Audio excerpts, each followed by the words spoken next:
starts are single file after a caution. And here they come, and here that boogity, boogity, boogity. Go, boys.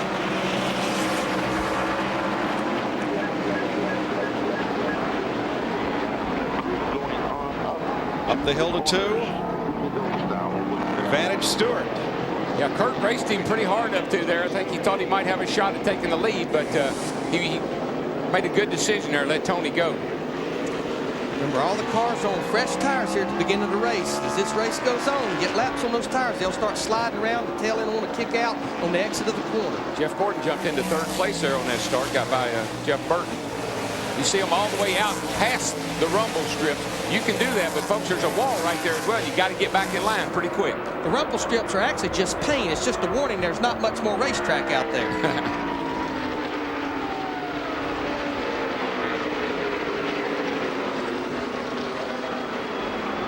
Right now, Tony Stewart is in the catbird seat. This is where you want to be all day long if you can. Out front, clean air. It's hard to pass here. If you get caught back in traffic, you can have a fast car, can't use it. Darrell, there was a couple drivers this morning told me if you can pass 1 car a lap here, you're lucky. Well, guess what? Jeff Gordon just passed 1 car a lap. So he must have a pretty good hot rod, too. With 7 road course wins in his career, he ranks as one of the favorites. Pretty hard to bet against him, Mike. Yeah. I mean, you know, he's won 3 out of the last 4 here, and he's awesome on a road course. And he is, I tell you, today is pivotal in my opinion for him and the rest of this year. He needs to win today. And Robbie Loomis told me that this morning. This is a brand new race car, and I said, Robbie, this is not the car you won 3 of the last 4. He said, Larry, we just felt like if we kept bringing that car, we were going to be behind. So we gave it to Jimmy Johnson. Well, actually, it's Jeff's backup car. He said we weren't ready to give that one up just yet. No. Okay. See, there's a little bit of a berm there that they climbed to use up all the available asphalt. It's not really a curve, and those are not the alligator's teeth or rumble strips. They're just made to look like it. It's a hump, what it is. A lot of times, Darrell, that'll actually make the car turn a little bit when you get up on Get up on that paint. You'll actually pick up some grip. Around goes Jim Englebright, who won yesterday's Southwest Series race here. Had a great race yesterday, and yesterday dug himself a big hole and got in trouble early. So maybe he's using that same strategy today. Making his first Winston Cup start. We've got a battle for the lead. Jeff Gordon in the 24 to the inside. Slow turn. Turn 11. Kurt Busch in the 97 trying to follow through. Just like we said, folks, a great place to pass. Going down into turn 11. Road racers are really, really good about getting down in there, heeling and towing and shifting and braking all at the same time. Show you what happened to Jim Englebright. Gets a run. This is going down a turn, what is that, 4, I guess, yeah. Coming downhill there, you get a look on the inside, and you think you've got the room and the position, but it closes up in a hurry down there. It's a sharp turn. Gordon the leader. You'll see some drivers way like Robbie Gordon, way on the outside of that paint. There is a wall out there eventually. Gordon makes a pass and pulls up on Matt Kenseth at turn 7. Well, Robbie Gordon was the fastest car in practice yesterday by far, almost a second quicker than everybody else. He's got a great hot rod. He just needs to take care of it. What I really liked about Robbie Gordon's practice times is, unlike most drivers, as the session went on, he got faster. He really did. And of course, you know, he could have won this race last year. I know he's probably kicked himself in the shin a dozen times for not letting that 29 car go last year, Larry. He could have won both road course races last year. Had a strong race car at Watkins Glen until he had mechanical problems.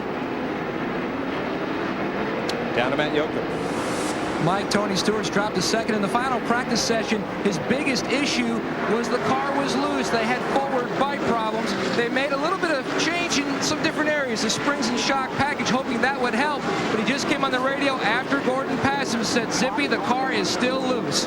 Yeah, the car doesn't look very good at all. I mean, it looks okay, but this early in the race on fresh tires, he doesn't need to be loose right now. He'll be spinning out later on. Because what happens, you just lose so much grip here when you try to put that throttle down, especially off the slower corners. The rear tires just want to spin, and you have to drive the car with the throttle like an eggshell's under.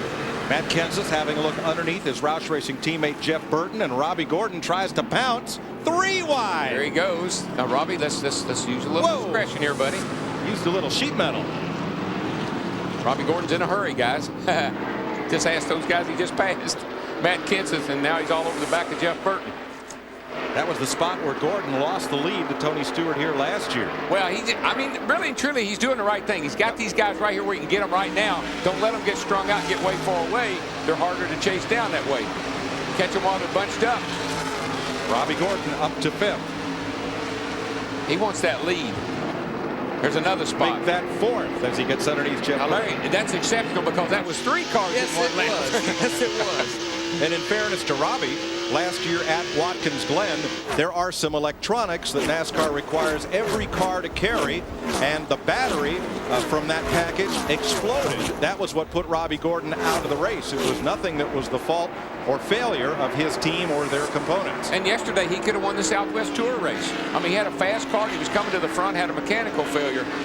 The interesting thing to me, Larry, is how he can put his road race package under any kind of race car, and he's successful with it. And I mean, he was in a Southwest Tour car yesterday and had a good run until he had some mechanical problems. When you got it, you got it. That's it. Robbie Gordon tries to run him down. There are the 3 ahead of him here at Sonoma. 6 laps complete. Jeff Gordon out in front. He's led the last 5 races here and on 4 occasions led the most laps. Tony Stewart, the pole sitter, 2nd. There's Kurt Busch 3rd, and Robbie Gordon, who has passed 5 cars in 5 laps to move from 9th to 4th. And lap after lap, he's about 2/10 of a lap quicker than our leader, Jeff Gordon, right now. And as you can see, folks, from that overhead down there in turn 11, they're all the way down. If those tires wasn't there, I don't know how much. I guess they'd run through the infield down there. You're riding with Robbie Gordon. Kurt Busch just ahead. Heard him bump that rev limiter. That means he's using everything he's got. He's not holding anything back right now. That's a good concept of one of the elevation changes. You know, you just don't get that until you see a picture like that. How much you're climbing a hill. Come out of turn 2, downhill into that little left-hander there as you head off into turn 4 here. They built this chute across here trying to create a passing zone. Whoa. And that really hadn't worked out that well up until today, and I've seen Robbie Gordon pass 2 cars there, and Boris is all over the back of Rusty there. Yeah, it was almost a bumping zone. That 67, as Boris said, he's a teammate to Dave Blaney on the Jasper team, and pitched battle here for 9th and 10th. And he has no reason to hold anything back. He came here for one thing and one thing only: to win the race. Right behind him, Mark Martin in 11th. Mark started in 12th, and Bobby Labonte is 13th. And I might add, he doesn't really care if he makes somebody mad doing it. He actually drove the 77 car in both races last year for Robert Presley, and this is the race car. This car was purchased from Ernie Irvin a couple of years ago. This car Boris likes on the road courses. Up front, Jeff Gordon, Tony Stewart, Kurt Busch now all over Stewart for 2nd. Robbie Gordon trying to close in 4th. Then it's Jeff Burton, Matt Kenseth, Bill Elliott, Ricky Rudd. There's Elliott and Rudd. You have to be impressed with Kurt Busch in the 97 car, but what we have to remember is he drove the Southwest Tour cars out here for a number of years and did run this course, only making 1 Winston Cup start. But I talked to his crew chief this morning, Jimmy Finney, said, Larry, we came out here and tested for 2 days, and it helped Kurt's confidence so much about the heavier car on this road course. Yeah, and you think about Bristol where he won. That's a track that's, you know, you got to really work hard on your forward bite, getting up off those concrete turns. So could pay off for him here today. You see the Fox tracks here. Look at the miles per hour, down to 38 miles per hour. You de-accelerate so much coming through those S's, turn 10 down to turn 11. This is back up the front stretch across the start-finish line. 140 miles an hour. Then we're going to go up the hill through turn 1. It'll start de-accelerating a lot up here at the top of the hill. Turn 2. Down to about 55 miles per hour, Darrell. Yeah, and you see the 97 car kind of step the back end out. You can't do that. You got to, that'll just use up your rear tires. The more you do it, the worse it'll get. Darrell, we see just about everybody curb climbing, putting the inside front tire on the curb and lifting it up there. It's not just to shorten the track. It helps the car turn. When you get the car up in the air like that, it leans over on those left side tires and they bite and the car will turn. You can go. Dick Bertrand As Matt Yoakum reported in the pre-race show, Jimmy Johnson's car had problems getting through inspection. It was an issue with the wheelbase. Chad Canals, crew chief, how's the car? You okay with the change you had to make? Yeah, everything's fine. Right now, we're just trying to bide our time and make it to the end of this thing. You know, some of these guys get pretty aggressive early on, as the folks back at home have seen already. So we just want to find a place, ride, run all day, and make adjustments on the first pit stop. And hopefully at the end of the day, we'll have the slow Chevrolet in the top 10. Smart strategy. Jimmy Johnson has never run a lap here at an auto race until today. And the wheelbase on these cars, that would be from the center of the front wheel to the center of the rear wheel, is 110 inches. And here we have a battle. This is Mark Martin in 6. This is a battle for 10th. But it has to be 110 inches. One side has to be 110. They will give you plus or minus a half inch on the other side. Evidently, those guys were either minus a half inch or plus a half inch on the other side. Rusty Wallace has been falling back here a little bit. Boy, Sid got by Mark. Martin's gotten by him now, and he's all over the 18 cars all over the back of him. So Rusty not going forward very well right now. That will move Sid up to 9th. Wallace 10th. Bobby Labonte 11th. Ward Burton 12th. Mike Skinner. Show you how hard it is to pass. Dale Jarrett started back in 37th position. He's actually lost a couple of spots. He's 39th and can't go anywhere. Jeff Gordon continues to lead. He's now 2 seconds up on Tony Stewart. Kurt Busch, Robbie Gordon. And welcome back to the dot. SaveMart 350. That 350 is the kilometers as we come to you in Sonoma. And Jeff Gordon currently leading the race, and he would be the points leader at this moment if things stacked up this way, because Sterling Marlin, who came in as the points leader, you see falling behind and has problems in the background. Normally at the Hollywood Hotel, Jeff Hammond working the pits, and down on pit road has more on Sterling Marlin's problems. Jeff? That's right, Chris. Point leader Sterling Marlin is on pit road. He's overheating right now. The water pump belt has come off. That's why the problem with the power steering first. He didn't catch the car overheating. They have severe problems. They're pushing the 40 car behind the pits right now to try to make repairs.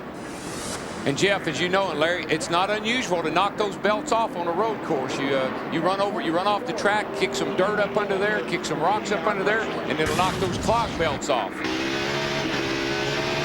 And you can see there, you got water coming up on the windshield of the 88 car, and that's blowing out the back of the 40 car there, Sterling Marlin's car.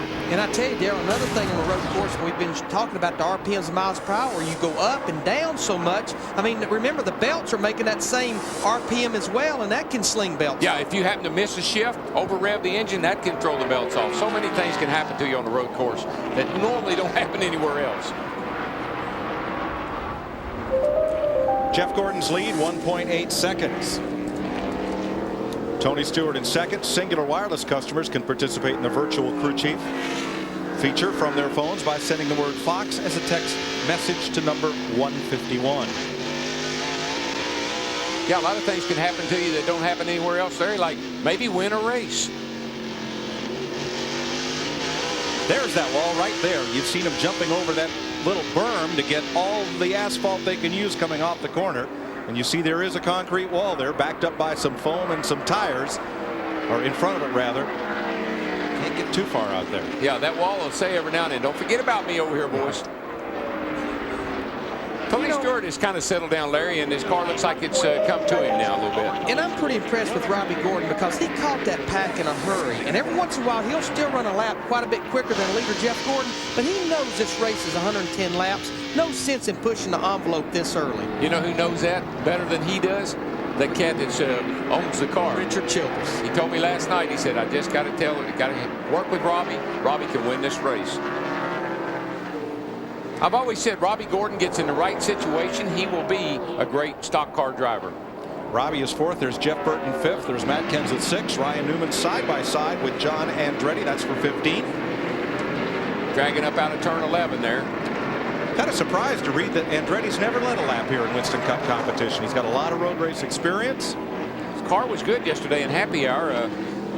Looks like he's struggling a little bit in the race here, though. And his uncle Mario honored as Grand Marshal. And Darryl, at the dinner the other night, a fan had shot 8mm film of Mario in a champ car race here in 1970, and they played it, and Mario was pretty delighted. He'd not seen the footage, and he paid a high compliment to Kenny Schrader.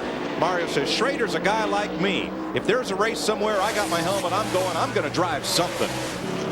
High praise indeed coming from one of the best ever. It always amazes me how big stars in other series, other sports, know so much about ours. I always think that's a huge compliment to everybody in this sport. I agree. Let's go to John's pit. Dick Bergman.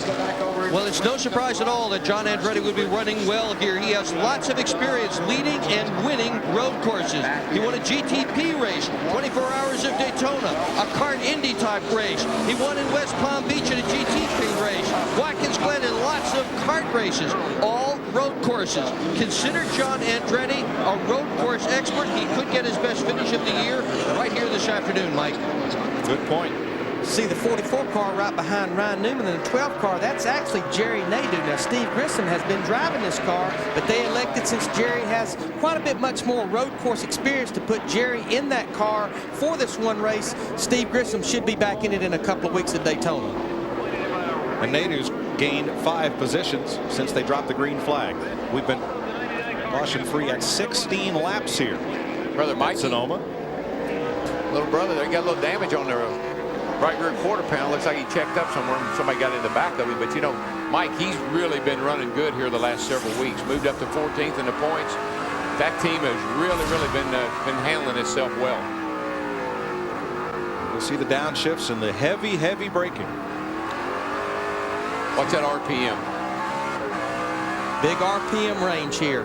Down to about 4,200 up to about 9,000. Gary playing with the throttle up through the S's. That's what you do. Have a hard time ever getting it wide open. You get right along in here and get 4th gear wide open for a little ways, but not long. See, he's almost 22 seconds behind our leader, Jeff Gordon. That's still quite a ways from being a lap down. Now, he stayed in 4th gear for turn 10. Some drivers do, some don't. I've found that my experience has been that's the best way to get around turn 10. Don't play with the shifter. Just concentrate on driving through there. Look how low the RPMs went in turn 11. 3,500 RPMs, just crawling. And I learned that from my instructor out here, Bill Cooper. Bill Cooper told me, you run this corner in high gear, you'll make a lot better time.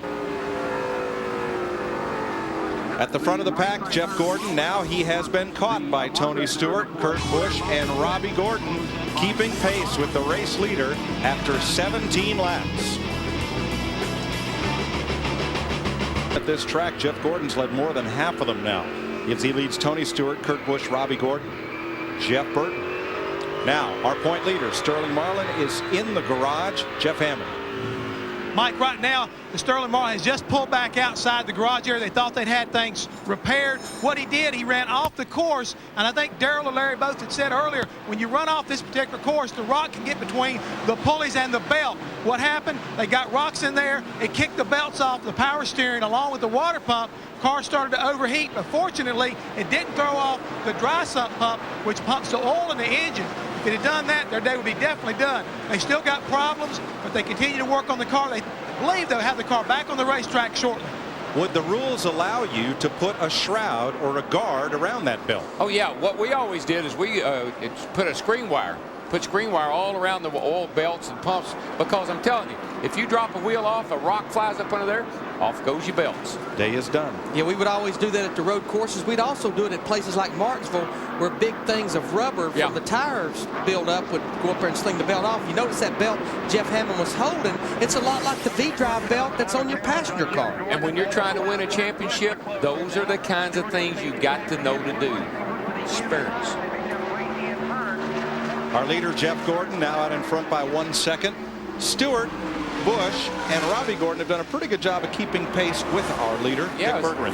Well, we've been eavesdropping down here, Mike. Eavesdropping certainly on Jeff Gordon, your current leader, on lap 17. He was told by his crew chief, Robbie Loomis, that he was halfway on tires. That'd be about lap 34 for the pit stop. That's about what everybody is figuring here if we don't have a caution flag, because that's 1/3 of the event.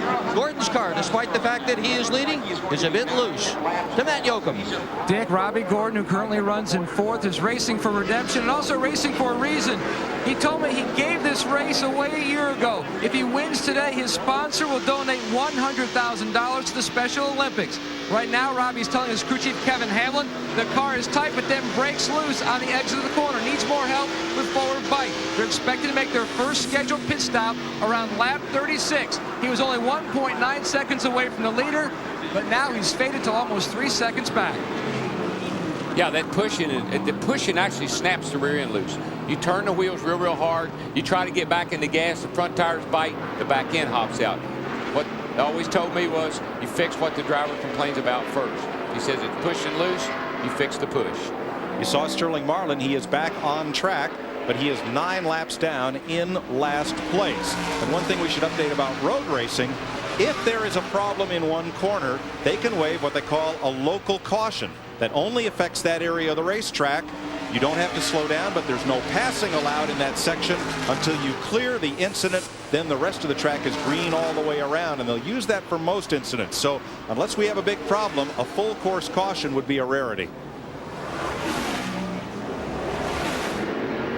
I tell you, we got a battle right here. This is a battle for 13th. Mike Skinner in the 4, Rusty Wallace in the 2, but Rusty just keeps falling back. What I'm seeing, Rusty just can't get off the corner on acceleration. He can't put that throttle down and keep it. Yeah, and that 4 car, that is not the mark of a great road racer. That's just driving it down in there and out braving the other guy. But this is a good run for Mike today. Oh, yeah, he's doing a great job. Heavy braking right there. That's, again, where a real good road racer where they toe and heel, he wouldn't get the car out of shape like that. But that's just driving it down there, jumping on the brakes and slamming it into first gear. And hoping. Jerry Nadeau up to 17th from 22nd. And you see quite a conga line there. And it looks like some of these fellas have decided we're in a good spot. Let's ride to the pit stop, get us some, what do you call them, snuggies? Yeah, some feel goods. Yes. Mr. Feel Goods. Yeah, I mean, position 13th to about 20th. Dave Blaney in the 77. I mean, they're all within about a second and a half of each other. Yeah, when a driver complains a lot and you don't really know what to do, just say, hang on, bud, we're going to fix it for you here in just a minute. We'll put you for them Mr. Feel Goods on there. You know, talking about Sterling Marlin, all he's really doing is out there just trying to make laps, because with single file restarts, it's about impossible to make laps up at a road. I think he's got problems, though. I just saw a bunch of smoke come out of the car. Dave Blaney, Dale Earnhardt Jr., Kevin Harvick Jr. trying to catch that next pack. He's presently in 21st position, and his lap times are about 0.8 of a second off of the leader. 55, he just drove it down in there. Good move.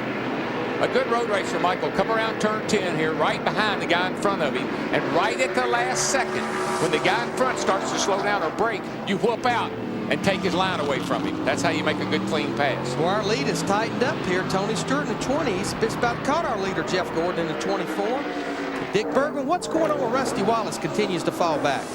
Well, the problem quite simply is that he is loose. They're trying to get more information from Rusty, but that's all he said. He's dropped all the way back to 15th from having started in the A spot. One of the pre-race favorites, chassis not working to his pleasure. His teammate right with him, Ryan Newman, 15th and 16th. Well, Dick Bergman just tell him to watch our telecast right now, and they'll see that he just can't get off the corner. He can't put the power down. Nadeau falling into the clutches of Jimmy Johnson and Michael Waltrip. That all started back there. He got off course, hit the curb. Here those guys got by him. That's what we said earlier, Darrell. You make one mistake at the start of the S's, it'll kill you all the way through. Oh, yeah, and you can pick up debris on your tires. You just got to get off the throttle, get back on the line, and then let her go. Look at Michael. We're looking out the front of his car right there. He's trying to outbrake Jimmy Johnson in 48 right around the inside. Whoa, Jimmy gets loose in the 48 car. Michael takes the position. 48 just trying to get back in the throttle. Back tires break loose. Jimmy had the wheel cut hard and his foot on the gas. That's a bad combination in that tight turn 11.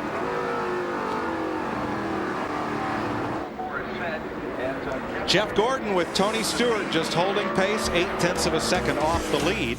Kurt Busch and Robbie Gordon in that lead when we went to break. Might have been an ignition issue because now he is back up to speed. As Jeff Gordon leads Tony Stewart, Kurt Busch, and Robbie Gordon. My tires are junk, okay? My tires are junk. T-Bone, tell him last time wise that he ran a 59 and the leader can run like a 60. He's right there, same as the leader. 10-4, you're running 59s and he's running 60s, the leader, so you're okay. Speak the move. I know that. I wanted to give him information so we can make it better. I'm sliding all over on my tires. 4, Robbie. Now, Mike, right there is where I think Robbie Gordon needs Richard Childress to come on. Well, we got a car off over here, 26. He's back on. Richard Childress needs to come on the radio right there and say that, Robbie, we're just a few laps from a pit stop. We're going to put you 4 fresh tires on. We're going to tighten you up a little bit. You're going to be fine. Do not let him get emotionally all wound up here about the tires going off. I mean, what you have to make him understand is everybody's sliding around right now. We're 27 laps into a run. He's a very emotional guy. Don't leave him hung out there like that. No, we're going to fix it. Talk to him. Terry Labonte, it's reported, had a tire going down and now comes to pit road for service. And even though we're getting close to time for green flag stops, this would not put Terry in a window where he could do it on one more stop. Jeff Gordon and Tony Stewart, they've run away from Kurt Busch and Robbie Gordon. You see that gap open up from second to third and third to fourth. I believe you'll see that little gap between the 24 car and the 20 car stay about the same. Tony closes, Jeff will pick it up. And Darrell, about the only thing as a crew chief that you can do when your driver says it's sliding around in the race, you really can't make wedge adjustments because remember, we're turning left, we're turning right. You fix it one way, you hurt it another. But all you can do for these long runs is lower the air pressure down in those tires because it builds so much on a long run with heat. Yeah, all that 800 horsepower snatching at those rear tires in second gear, third gear, it just makes the rear tires mad. All you can do is just start off with air pressure maybe a little bit lower. Watching Jeff Burton, Mike Skinner comes to pit road for his first stop of the day. Here's Dick Berggren. Burton has dropped from third where he started all the way back to 12th, Mike, and his problems are multiple. Under the hood, the engine is sputtering when he picks up the throttle, and the back tires don't want to grab. He has asked to have the car tightened up on his pit stop. To Jeff Hammond. Right now, Dale Jarrett started back in 37th, has only been able to get up about 5 positions, mainly because the guy's pitting. His car's not very good, has no forward bite, but he expects to pit around lap 36 and make some adjustments to hopefully get him back in this race. Thanks, Jeff. Mike Skinner took on 4 tires, came back out. Pretty early, Larry, 28 laps, so they're not anywhere near the window.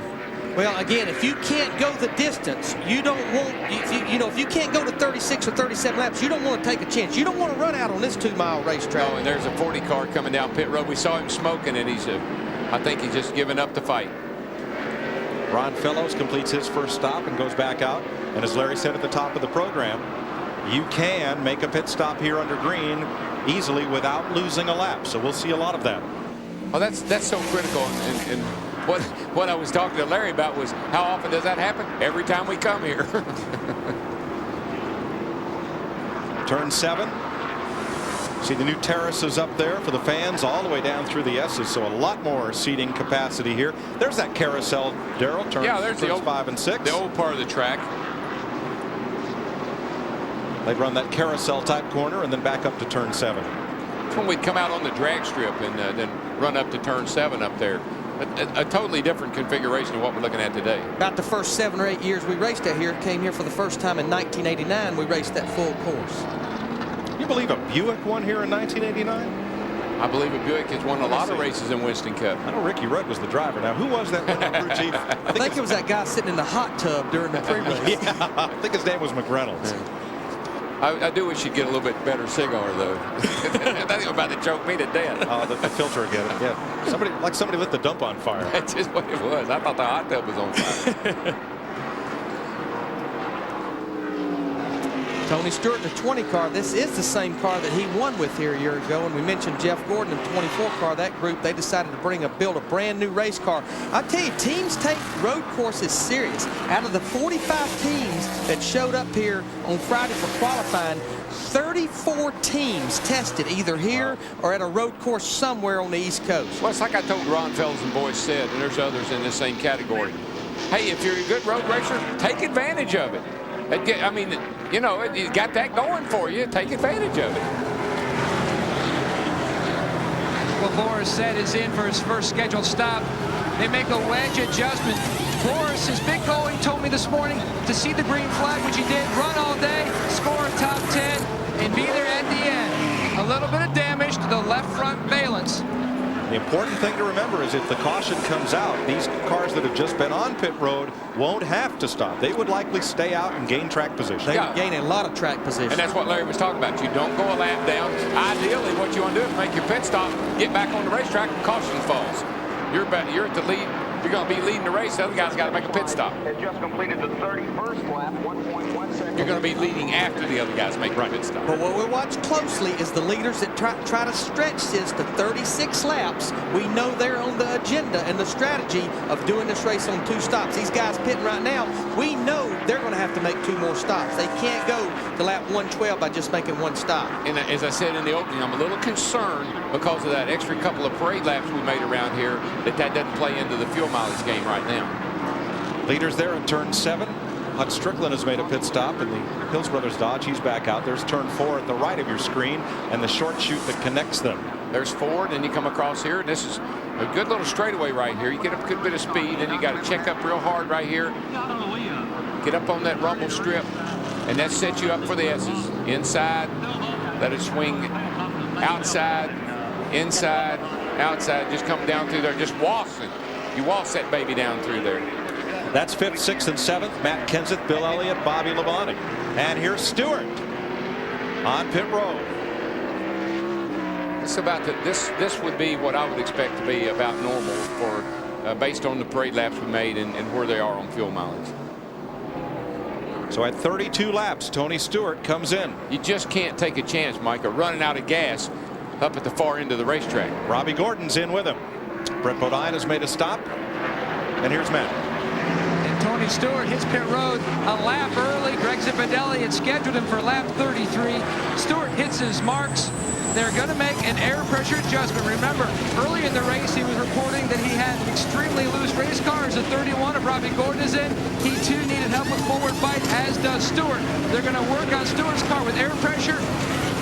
They were also going to make an air pressure adjustment on the 31 as Stewart is down and away. They're still working on the left front of Robbie Gordon's car, and service is completed.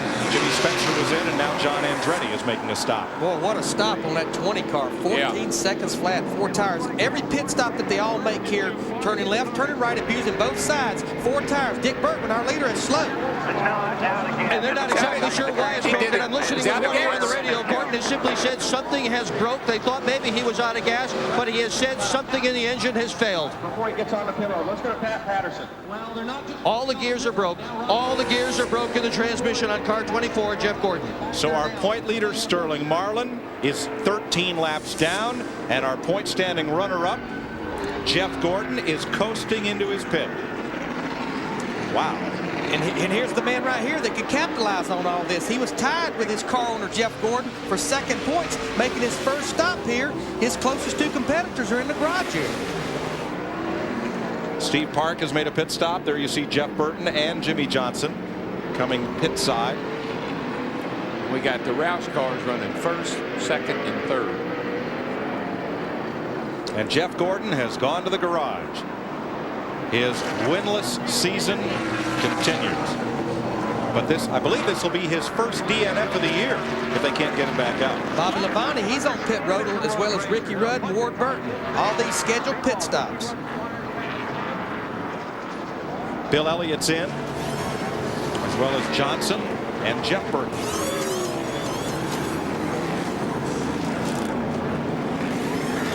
We're still under the green flag, and Kurt Busch has taken over the lead because Stewart has pitted and Gordon to the garage. Dick Berger? Jeff Burton is in. His engine is silent. It is not running right now. They're putting fuel in it and tires as well. There goes the ether into the box. Engine now fired on Jeff Burton's car. They're pushing it, trying to get it going. Burton now with a silent engine. Crew pushing it down pit road. The NASCAR officials are telling him, don't push it too far. Jeff Burton is stalled on pit road. Cannot get it going. Oh dear, what a day. Joe Nemechek, Kyle Petty, Johnny Benson, Jeff Green have made pit stops, and now leader Kurt Busch comes in. And what finally made Jeff Burton's car fire is they were shooting ether, starting fluid down in the air cleaner, and finally got it to pick up fuel and fire. Matt Yoakum. And Kurt Busch looking to score his first road course win in Winston Cup competition. He too a little bit loose. They're going to make an air pressure adjustment in both rear tires as they come around to the left side of the car. And he is good to go. Mark Martin should take over. Mark Martin moves into the lead. Matt Kenseth has made a pit stop. Rusty Wallace is in. Let's go to Rusty's pit. They try to tighten that car up with some air pressure adjustments if they can. Mike Rusty complaining that the car is just plain loose. An air hose in the front to blow out the brake dust. But before the air wrenches get in there to change the tires, trying to keep it a little bit more clean for the fellas working on the car, Rusty's gone. Dave Blaney, Rusty's teammate, Ryan Newman, and Jerry Nadeau, Kenny Schrader are making pit stops, and there will be a penalty on Jeff Burton. They still had the gas can in as they were pushing him down pit road, so that's taking equipment out of your pit. Dale Jarrett is in, and Casey Atwood. Jeff Hammond. He's on pit road, Ben. As we talked about a little earlier on Jeff Gordon, we thought it was a transmission, but they're actually going to be changing the rear gear. They think the rear gear is broken in the 24 car. Gordon climbed from his automobile, very disgusted, went to the trailer. Hopefully we get a word from him in a minute on what happened. But also, if you see the car sitting outside here in the garage area, when Jeff tried to pull in his garage stall, the 40 car, Sterling Marlin, had it blocked. So therefore, they rolled the car back outside and started to work on it. Dick? Mark Martin will be the next man on pit road. He has stretched his fuel further than the rest of the contenders to win this event, and that has been characteristic of this team all year. They've had great speed. They've also had wonderful fuel mileage. Martin, a definite candidate to win this thing. He has finished first, second, and third in 7 out of his 13 starts here. 54% in the top 3. Nice pit stop. Mark Martin's out of here. Dale Earnhardt Jr. is in, and this will hand the lead back to Tony Stewart. Michael Waltrip makes a stop, so does Kevin Harvick. So Stewart, who started this race on the pole, quickly lost the lead to Jeff Gordon, is back out front. Gordon and Marlin, our 2-point leaders, are in the garage. And he's 3 1/4 seconds ahead of Robbie Gordon, who's in 3rd place. The difference, that 14-second pit stop. Green flag all the way so far. 35 laps completed in Infineon Raceway. And welcome back to Sonoma. Today's Track Facts brought to you by the Insider Pizza from Pizza Hut. Construction began in 1968.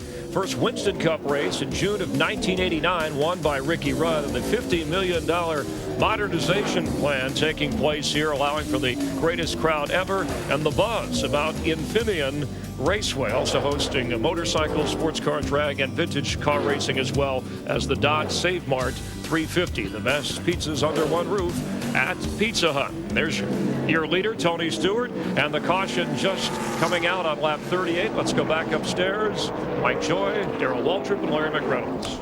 Oil on the track has brought out the caution. It could have been either from Matt Kenseth's car or Kenny Schrader's, both of which were slow on the track.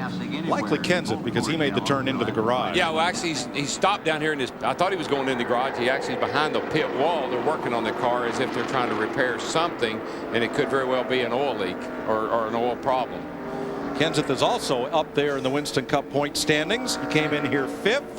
Look at the top point runners that have had trouble today. It always happens here. It's Sonoma. It always happens here at this road course. But for Mark Martin, who right now runs in the top 10, and Jimmy Johnson in the top 20, Tony Stewart, the pole sitter, is our leader. If Jimmy Johnson can finish 7th or better, he'll leave here with a point lead. Wow. Saturday, they renamed this track from Sears Point to Infineon Raceway. That's not a consumer goods company. They make microchips for computers, and they do a lot for the automobile industry, including ABS controllers for anti-lock brakes, airbag system controllers, and other components used by automakers. And back to Sterling Marlin, that will be his first DNF in 44 races. Wow. Breaks quite a string if they're unable to get Sterling back on track. Tony Stewart leads. We're under the first. He is the race leader as Jeff Gordon has gone to the garage along with point leader Sterling Marlin. First caution of the day, oil from turn 10 to 11. So they are covering that up and trying to sweep it away as everyone comes to pit. Well, not quite everyone, but a lot of cars come to pit road. Matt? And Tony Stewart gives up the lead because he couldn't make it on one more stop. Remember, he pitted on lap 32, which is about 3.5 laps shy of what they needed to make it on one more stop. So they're going to get 5 gallons of gas. This time they're going to make an air pressure adjustment, go down 1/2 pound in both rears, and also a track bar adjustment. Tony was still loose, still needed help with the forward bike. Bobby Labonte and Ricky Rudd were among those who stayed on the racetrack for track position. And these guys, Tony Stewart and Robbie Gordon, probably the two fastest race cars, they did give up a lot of track position. Here you see Jeff Gordon in the 24 car. He's getting back in his car, so they've made repairs. You heard him say he'd lost all of his gears, so they've changed the transmission. But the reason those guys gave up that track position, we know now they can make this race on one more stop. And you don't want to have to pit twice under green come to pit road. So this will change everything. Hood up on Jeff Burton's car. Taking a while there on that pit stop. Meanwhile, his brother Ward, Daytona 500 winner, runs in 10th place here at Sonoma. Ward's founded the Ward Burton Wildlife Foundation 6 years ago to protect land and wildlife on area purchased in Virginia and to educate school children on the environment. They hope to host 100,000 children next year with their Return to Nature educational outreach program. For more information or to make a donation, write, call, or email. The information there is on your screen on how to contact the Ward Burton Wildlife Foundation. And speaking of Burton, I just wonder, Larry, if Jeff Burton hurt his car, hurt his engine when they shot all that ether in there, because they've come back in now with seems like some kind of engine problem. It can definitely be hard on the motor, very much so. Very much so. And I need to document that Jeff Gordon and that crew in the 24, they actually changed the rear end gear, not the transmission. Well, when he radioed in, he said, "I've lost all the gears." Yeah. Well, when the rear end goes, that's all the effect. Yeah. That's first, second, third, and fourth. Only 8 laps down. Gordon back on track after a long time in the garage. Yeah, they was able to change that in about 7 laps. This is the rear end gear. Now, it's a Ford ring gear and pinions right in the center of the rear end, held in by 10 bolts. This is the ring gear. This is the pinion. I'm going to speculate this pinion is probably what snapped in two, because that's what runs out the front of the gear and hooks to the drive shaft. That's what acknowledges all those RPMs. And how that happens is if you go down in a corner and snatch it down into one of those lower gears, second or even first, the rear tires will hop. And when they do, it loads up that gear and breaks it. Jeff. I'm down here right back on the pit box with Robbie Loomis. Those guys had to change the rear gear, and he's trying to get ready to go back to green. He's talking to Brian Weitzel and trying to get back in touch with his driver right here. Robbie, can you tell us right now what happened to your car? It's just real unfortunate. You know, the car was driving great for Jeff. He was doing a great job driving. Wheel hopped on us one time. That might have tore the rear gear out of it. Just unfortunate. We're just going to suck it up and go on. Dick? Jeff Burton has made a collection of pit stops here to try and fix a carburetor problem. They were not successful with that. They opened the trunk of the car up and tightened up all the fuel lines, thinking possibly that might have been it, but it really wasn't. Burton, engine trouble. He has dropped from 3rd all the way down to 38th spot. To that. Tony Stewart gave up the lead for fuel, while Robbie Gordon, who's running in the second position, he could have made it on one more stop. The reason he pitted, they were trying to tweak his race car. They made an air pressure adjustment, 4-tire change. The car was still tight, then loose. Stewart restarted 26th. You're riding with Robbie Gordon, who is 27th. And that's what happens on these restarts. I mean, normally you get a lot of trouble. Cars get in trouble on restarts. Coming down that hill, turn 4, tight turn. Somebody runs into somebody, blocks the racetrack. I mean, that's definitely the downside of pitting like that, giving up that kind of track position, putting yourself back there in traffic. Yeah, once they sort out a little bit, it's not so bad. But boy, while they're all bunched up like that, doesn't take much to get you in trouble. The big beneficiary is Kurt Busch. He's the leader with Bill Elliott right behind him, then Bobby Labonte and Boris Said and Ricky Rudd. Here's what I'm talking about. They're coming around the top of the hill there. They get sideways. Everybody gets all bottlenecked up. They're coming down the hill now into this really, really sharp right-hand turn right here.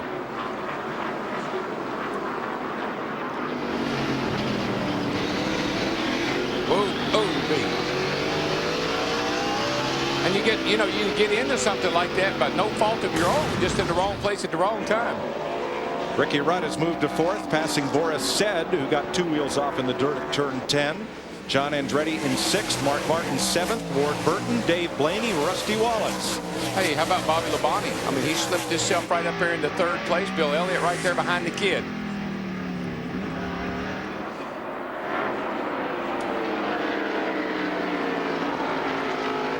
Single file down through the S's. You know, if that 97 car, if that kid in that car can just be cool all day and keep the car on course, he has what it takes to win on the road course. Kid's really intelligent. He understands ins and outs of the turns, and I think he has what it takes to get the job done here today. John Andretti tried the inside on Boris Said, who quickly snapped the door closed.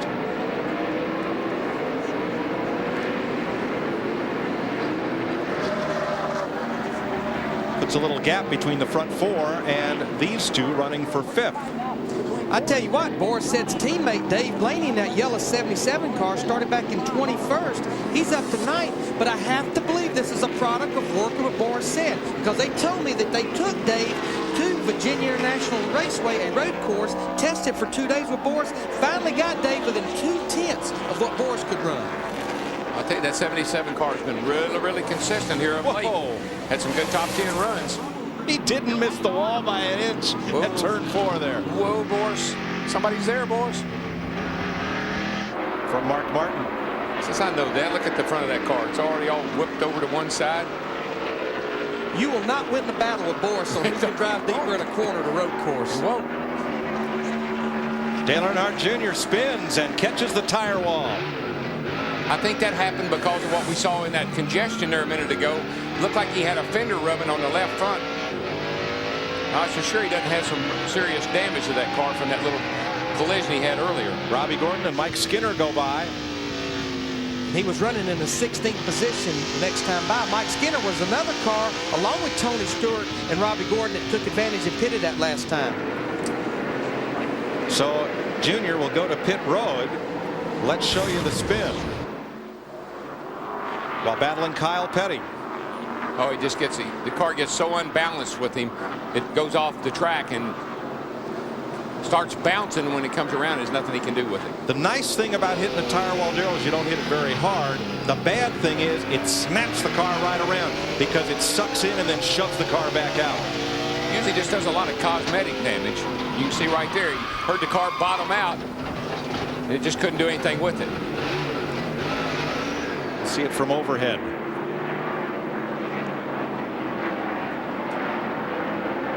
See, Junior was actually in the right spot for making the pass, but Kyle forced him up on the rumble strips. The car bottomed out and around she came. He's done some damage to the left front, but he's back out. 1,000, you'll be fine. We'll be in for this lead. And he's going to stay on the lead lap, but barely, because here comes Kurt Busch pulling the train down into turn 11. That just shows you how long it takes to get around this racetrack. He spun out, hit the tire wall, got going again, come to pit road, 4 tires, and he's going to stay on the lead lap. Johnny Benson off in the dirt at turn 10. Whoa. No damage. Boy, no damage, but I'm sure his heart's picked up a lot of beats. And there's Benson. Try to look in there. You're Tony Stewart in the 20 car gets another position. He's on your right there. You're on. 3 wide. And on the inside, Fellows gets the advantage of Todd Bodine and Huff Strickland. Todd Bodine has had an adventurous day. Gosh. He missed the driver's meeting, had to start in the rear. I think he's had 1 penalty and 2 drive-throughs. Our discovered card cam climbing the hill on the front of Todd Bodine's, on the side of Todd Bodine's car. What a shot. Making me dizzy. Look at this. Oh, goodness. Does that not bother y'all? It's kind of like vertigo. Let's show you what happened to Johnny Benson. Just gets around there. Behind that other car, probably took a little air off the nose, pushed the car right off the racetrack. And remember, that's about the fastest part of the racetrack. A lot of speed entering turn 10. Tire's pretty good, huh? Nice save. Great save. Let's go to Kurt Busch's pits. Here's Matt. Well, Mike, over the course of this 2-mile serpentine road course, Kurt Busch has 3 different spotters. His spotter down in turn 11 was Jeff Paxson, one of the engine tuners at Roush Racing. But when the 99 car had to go to the garage with engine difficulties, Paxson had to go to the garage. So Sean Parker leaped off the pit box and ran almost the entire length of pit road to get down to turn 11 so they could spot down there and replace Junior Paxson. Kurt Busch in the lead by 0.8 of a second. Bill Elliott, Bobby Labonte, Ricky Rudd, road race winners all in NASCAR, and Boris Said, who's won 2 of the last 3 Trans Am races. Those are your top 5. Good day for the Coca-Cola Racing family thus far, occupying positions 1 through 4. And it's Bobby Labonte of that bunch looking for his first Winston Cup road race win. John Andretti's had a lot of road course success. And Jeff Burton has had engine trouble. Spent time in the garage. As a matter of fact, you know, Larry, didn't you tell me that a lot of people in the garage were saying, watch that 18 car today? Absolutely. I talked to several crew chiefs, and they felt like that he was definitely going to be one of the cars to beat. What do you think, Dick Berger? Well, that'd be a bit of a surprise since his best ever road course finish has been a 4th. But by the same token, Labonte is having the best run he has had in a long while. It is no secret that Joe Gibbs' cars, with Tony Stewart in the 20 and Bobby Labonte in the 18, have not run well over the last couple of months. Labonte's last 4 finishes, 14th, 16th, 25th, and 24th. So this week, Gibbs went to each and every department in his shop and talked to the crew members. Then he gathered them all together. The message: keep your spirits up. We have terrific teams here. We can win races. Let's show them what we can do at Sears Point. So far, they're showing them a lot at Sears Point. And right behind him, Ricky Rudd, who won the first Winston Cup race here. Some say he won 2. He was the first driver to complete the distance here several years back, but did not get the checkered flag because of a last lap altercation with Davey Allison. In the 28 car. Right. You know what I like about coming here, Darrell, is we don't hear any complaints about aero. We don't hear aero push. It's all about handling, shifting. Yeah. You know, all the makes are up there competitive. It's about equipment and driver. Yeah, mostly here you'll hear the drivers say, you know, I could do a better job. Mark Martin trying to do a better job than John Andretti on turn 11, but Andretti gets the whole shot off the corner. Just getting that forward bike there, gets that good shot off the corner. Now, Mark won't get another chance to pass him until he get up to turns 4 and 7, or again back down here in turn 11. You know, we heard a lot of teams talking about wanting to bring new cars here. Jeff Gordon in 24. This is the same car that Mark Martin sat on the pole and won the race with here in 1997. I look back through the top 20. And 20th. Whoa, Robbie Gordon locks it up. He's off the course. He's overdriving his race car right now. Outside. You see down to 20, almost 25 miles an hour on Fox tracks, and cars continue to go by him. He's losing more and more position. Can't overdrive your race car just because you're back in the field. Yeah, that's so easy to do. He's coming up the hill. There's what he was doing. He just got too much brake. Car's just junk. Now, you're really going to have to be patient here. Be patient. Robbie, watching these guys, like Richard said, they're a lot better than him. So we'll just be patient. We'll be good here. Robbie Gordon, you heard Richard Childress and Robbie's spotter, Tim Overby. Tim Overby talking to him, tell him, look, we got a long way to go. We're not even halfway yet. You have to be patient with these other race cars. You're much faster than them right now. Let's see this again and see how upset this car was. He just what he does, he just gets out of the groove just a little bit coming up the hill here. Buddy, I tell you, that's a good save. But just look at the Fox tracks, 110 miles an hour into that corner, down to almost 25 miles per hour once he finally got it back on the racetrack. That was a very good job of saving. He got a little damage to the left front there. You can see the hood bowed up just a tad. But like I said, aerodynamics is not that crucial here. Kurt Busch now out front by 1.7 seconds. His Ford leads the Dodge of Bill Elliott, the Pontiac of Bobby Labonte, and the Fords of Ricky Rudd and Boris Said. And you have to keep that car on the racetrack. We already remember our points leader, Sterling Marlin. He's in the garage because possibly his belts were knocked off by some debris or dirt or something. And a surprise to me, Chevrolet, who've won 5 races here of the 13. Chevy does not have a car in the top 10. No, and the other thing is that 97 car gets awfully good gas mileage. We saw them stay out there a pretty good while, that first stop. And our point leader coming into the day, Sterling Marlin, who's led the points about all season. He's in the garage with Jeff Hammond. I'm in here right now with Sterling Marlin. First DNF in 44 races, man. What happened? Looks like run 3 or 4 laps there, and I think the 30 car runs through a bunch of rocks, and one of them got under our belt, knocked the belt off, power steering belt and the water pump belt. So could drive it about 4 or 5 laps, and look down, the water temperature was like 210, oil's 250, and I said, well, maybe we're okay. And then run another lap, look down, it's 250, and just cook the motor and start the motor up. Hate to call the guys, they really worked hard all week, and everybody here at the shop just want to thank them. And you know, mid-season's coming up here at Daytona, July, and we'll just start clean again at Daytona and see what we got. He'll be trying to turn it around at Daytona come July 4th. Well, Jeff Gordon, who came in here second in points, tied with Jimmy Johnson. Gordon's had trouble. So Johnson is right now not in position to take the point lead. He's in 13th place at the moment. And Mark Martin presently runs in 6th. And Larry, so many cars finish this race. You usually won't have that many cars that are not running at the finish, which makes it difficult for someone like Jeff Gordon, who's back in 39th, to gain many spots. I mean, right now we're 2 laps from halfway, and we only have 2 cars that are out, Austin Cameron and Sterling Marlin. See the Fox tracks on Jimmy Johnson in the 48 car. He's back in 13th, the interval to our leader, Kurt Busch. You're going to see it gain, you'll see it lose, because again, they're at different parts of the racetrack. Right now he's 13 seconds behind, as you can see. Somewhat hope, of course, it grew right there because Jimmy Johnson was at the slowest part of the racetrack.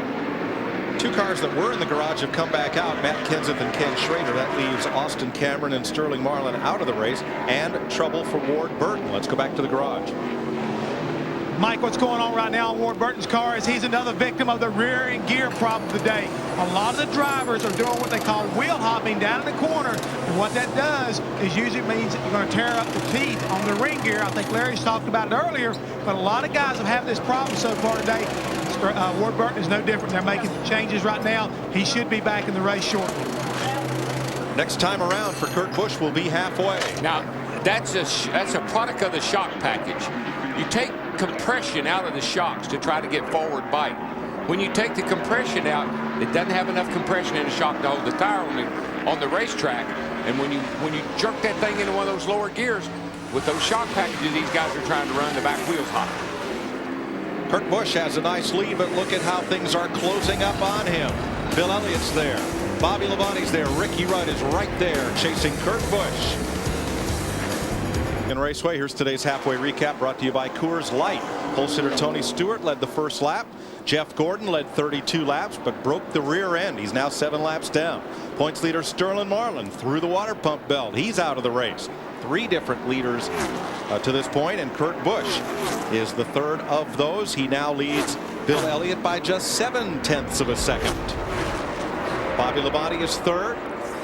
Ricky Rudd is 4th in a tight pack there.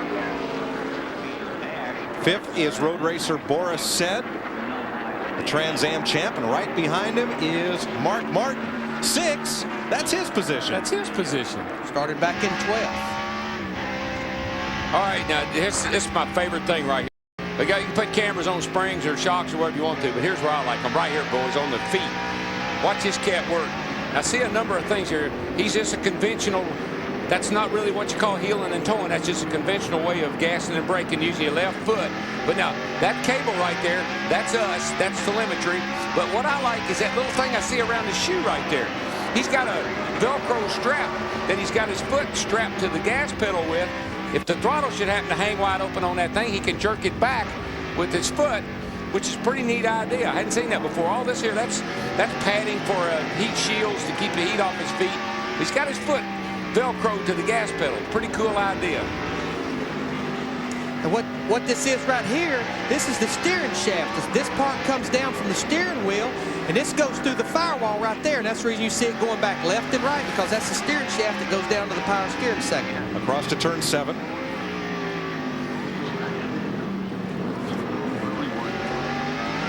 And if you watch him here, he's coming around the into the S's now, and you have to use a little brake.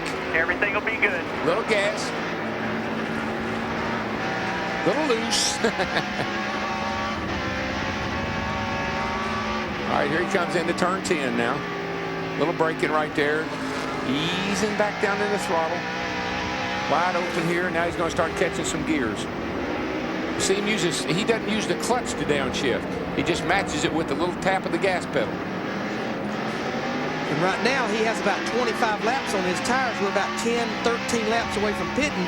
The more laps he gets on those tires, the more you're going to see him play with that throttle, because the tires are not gripping the racetrack. They're sliding. 50, you're catching a 28 1/10 a lap, same as the leader there. Mark Martin trying to run down Ricky Rudd. That would be for 4th place. Now right behind Martin is Boris Said. There's a look at Boris. Let's go to Matt in his pit. Mikey documented that Boris Said is an accomplished road racer. In fact, over the past 3 years, he has gone road course testing with 15 Winston Cup teams that started today's race, but he's looking for success of his own. Boris trouble. He is spinning. He fires it back up. Now he's got to find a break in traffic to get back onto the track. That's down to turn 4. And what he did is he got off over that hump that we were talking about, that speed bump there, and he got out there a little too far and he came around there, but doesn't look like it hurt anything. Boy, John Andretti, though, in the 43, just slipped by on the outside. He had that fender damage earlier. He got that early in the race. He's coming down the hill here. This is a fast part of the course. John Andretti looking inside. More likely, Boris has noticed, yeah, he just didn't give John any room. John touched him. Look how far out John is in the 43 car. Whoa. Barely cleared. Yep. Now, if Boris had been really mad, he might have let that thing roll right back there a little faster than he did. But I think he probably knew that John was there. You can see John's got position. Boris hopes that he doesn't touch. John slides through. And Boris's teammate Blaney, the all-yellow car, just sneaks through here. Now, what were you saying about Boris, Matt? Well, he certainly is an accomplished road racer. He might have ended up even in more trouble. Currently in the 18th position, dropping from 6th. But I talked to his crew chief, Mark Hara. They pitted on lap 30. They're going to try to stretch it to lap 70, a 40-lap run, about 10 laps longer than they went on their first segment, and about maybe 4 to 6 laps longer than most other teams. They feel like, though, they can stretch it to make it just on one more stop. Boris dropped from 7th to 18th with that spin. Singular Wireless customers can participate in our virtual crew chief or virtual pit crew feature from their Singular phones by sending the word Fox as a text message to number 151. Battle for the lead is tightening up. Kurt Busch over Bill Elliott now by just half a second past the start-finish stripe. Bobby Labonte and Ricky Rudd trying to keep touch with the leaders. They have put a lap on Dale Earnhardt Jr. More on Bill Elliott. Jeff Hammond. Well, right now, talk to Mike Ford, crew chief on the 9 car for Bill Elliott, and he says, hey, Bill's not saying anything. We made a little air pressure adjustment on our first stop, but otherwise we haven't heard anything. He seems like he's very happy to ride behind Kurt Busch, keep a little pressure on him, and wait for the moment to possibly pass the 97 car. You need to remember, he got his first win as far as the Winston Cup is concerned on a road course in Riverside, California. Mike? Well, if Elliott gets the lead, it'll be the first time in 10 years he's led here. He last led a road race course at Watkins Glen. That was 5 years ago. Kurt Busch at 61 laps is our race leader from Bill Elliott, Bobby Labonte, Ricky Rudd, and Mark Martin. Is brought to you by Rocky Mountain Cold Coors Light. Cold, down, easy. And Fox welcomes you back live to the wine country here in Sonoma. Kurt Busch, the youngest driver to win a Winston Cup race this season at age 23, currently your leader ahead of 46-year-old Bill Elliott. Meanwhile, Kyle Petty in the charity ride that benefits raising money for the Victory Junction Gang Camp with a series of auctions on eBay. As you see, Kyle Petty currently moving up to 18th. And there is some earlier video of Kyle Petty. The first item up for bid, a trip to Petty Enterprises, including a VIP shop tour, a meeting with Richard Petty, and a ride with Kyle. Also, the other night at the ballpark, Kyle Petty singing Take Me Out to the Ball Game here at the Pac Bell, and Barry Bonds helping out. Home run record setter signing the motorcycle that will be auctioned off. You can bid by logging on to ebay.com. The key word is Petty Auction. That's the Victory Lane auction on eBay as you get a look at Kyle Petty. Let's go back upstairs. Mike Joy, Darrell Waltrip, and Larry McReynolds. Kyle Petty running in 18th position on the lead lap. There are 33 cars on the lead lap after 64 laps. Kurt Busch, Bill Elliott, Bobby Labonte, Ricky Rudd, Mark Martin, John Andretti, Rusty Wallace, Bobby Hamilton. And I'll tell you, the fella I'm most impressed with today, Dave Blaney. I never knew Blaney as a road racer, but teamed up with Boris said he has really improved his game this week. Yeah, and I tell you, Bill Elliott is impressing me too. I mean, I know he hadn't had a lot of success on the road course, but he's doing a great job today. There's Blaney, as you said, working down on the inside of the 8 car with Jerry Nadeau in hot pursuit. Jeff Hammond. Well, guys, one more time, I want to let you have a little idea of what's going on down here in Bill Elliott's pit. I reported earlier he hadn't been saying very much, so Mike Ford called him and said, Bill, at about 10 laps, possibly going to be pitting. What do you need done to your car? And he says, nothing to the car. I just need to get meaner. That's a pretty bold statement from a veteran. Well, Jeff, that's just what I've been seeing. All of a sudden, Bill's picked it up some. The intensity's picked up a little bit there, as if he wants to get the lead. Somebody must have heard us say he hadn't let him race in 10 years on the road course. 10 years here, 5 years since he's let it walk in Glen. But he really is good down through the S's and coming around turn 10. That's where he's really good. Here's the sleeper of the race right now. Ricky Rudd is right there. He's just sitting there wondering what could happen to this car this week. And when these cars start to slide around, you know Ricky Rudd knows how to control it. And we have the hottest temperature and track temperature that we've had the whole 3 days. It's up 11 degrees from when this race started to 127 degrees. So these cars are really starting to slide around. Matt Yoakum. Oh, sliding around steep. Around goes Jerry Nadeau at turn 10. I think he's going to hang on to it. A 720, a double spin, and away he goes. Yeah, he was running in, he was in the top 10. Caution is out. Yeah. Caution is out. He was 10th. Great save.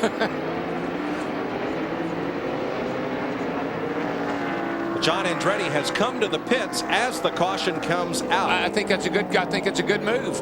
If he got on pit road before that caution flag came out, that's a good move. Yeah, and what tells him whether he can or not is the man at the entrance of pit road waving the red flag, the green flag.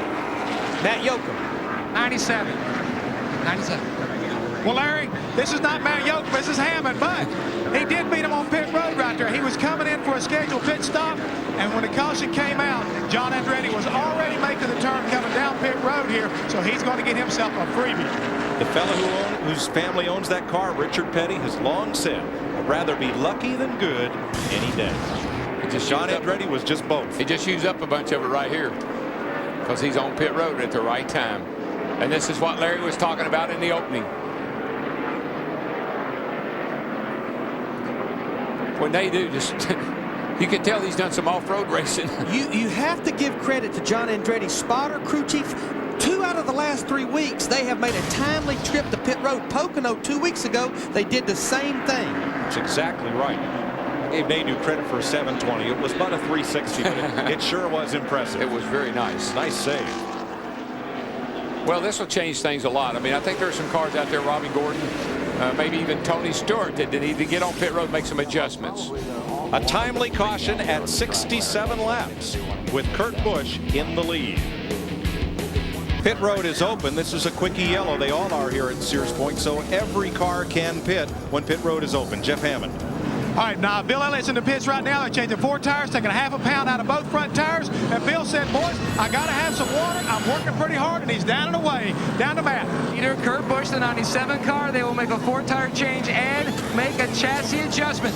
He was loose on the right-handers, tight on the lefts. But this will make a 43-lap run to the finish as he's down and away. It's going to be a race off pit road. Does he beat the 9-car, Mike? Kurt Busch is first out ahead of Bill Elliott. Well, he just barely was, but he is first out. I tell you, Rusty Wallace's group, they look like they picked up a couple of spots for Rusty. He went from 6th to 4th there. You see him in the 2 car right behind Bobby Labonte. Maybe he got his car adjusted up a little bit. It's good caution for him because he fallen back early in the race, but there he is, finds himself back in the top 5 now. And Brett Bodine led that lap. And I tell you, folks, Bill talking about needing water. These cars got a bunch of coolers in them. They're really hot inside. Working as hard as you do on this road course, it takes its toll at the end of the day. Here's the rush to the end of pit road. Kurt Busch, Bill Elliott, Bobby Labonte. Just like they came in, but then here comes Rusty Wallace. Good stop for Bobby Hamilton, that group in the 55 car as well. Caution is out. We'll be right back. And who was the race leader? He and John Andretti did not stop under the caution. Andretti had just stopped, so Todd Bodine too hot into turn 11, and he goes around. And we're pretty sure Todd Bodine had not pitted. That's how he assumed the lead. What he was going to do is run just a few more laps, come in under green, then he can make it to the end without stopping. His older brother Brett led during the caution period and came to pit road as we went to green to be assured of being able to go the distance without another pit stop. I think he was looking back right here. He sees John take a look to the inside, and he just got too much rear brake. And what you have to remember, he was out there on much older tires than any of the rest of these drivers were. And he's letting those guys carry him down in there a little too fast. You hear the rear tires? Hear that thing wheel hop, Larry? Bop, bop, bop, bop. Yep. This has a lot of rear brake in that car.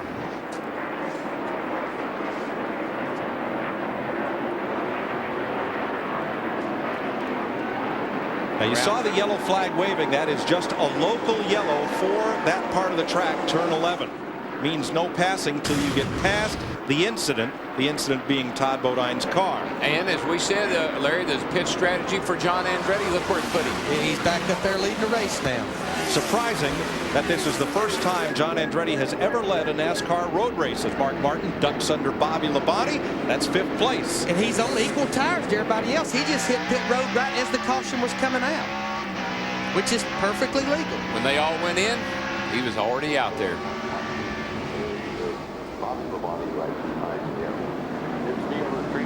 I think that caution really was a big break for Tony Stewart, particularly, Larry, because he was really, really marred back in traffic.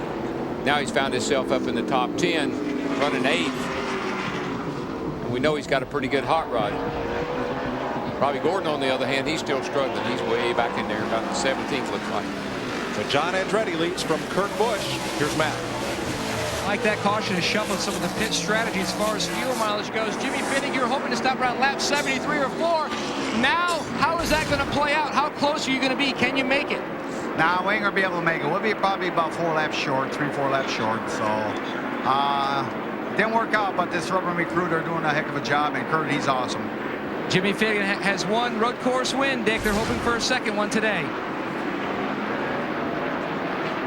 Bobby Labonte looking for his first road course win. He too will be 4 laps short on fuel. They were going to go until about lap 71, which would have gotten them to the end. Mark Martin, no changes whatsoever on the car in the last round of pit stops. He too is 4 laps short. To Jeff. Well, one of the guys right now started way back here today, but he almost won this race. Is Bobby Hamilton driving the 55 car. He's all the way up to 9th. He was up a little bit further than that, but they said on the restart the tires were not up to air pressure where they need to be, and he slid back a little bit. But the car's been great all day. No changes. He's looking for a solid run here this afternoon. And I tell you, Jeff, considering he started in 31st, that's quite a march for him. That's just good pit strategy, and that's what you've got to have. Oh, the 45's around Kyle Petty.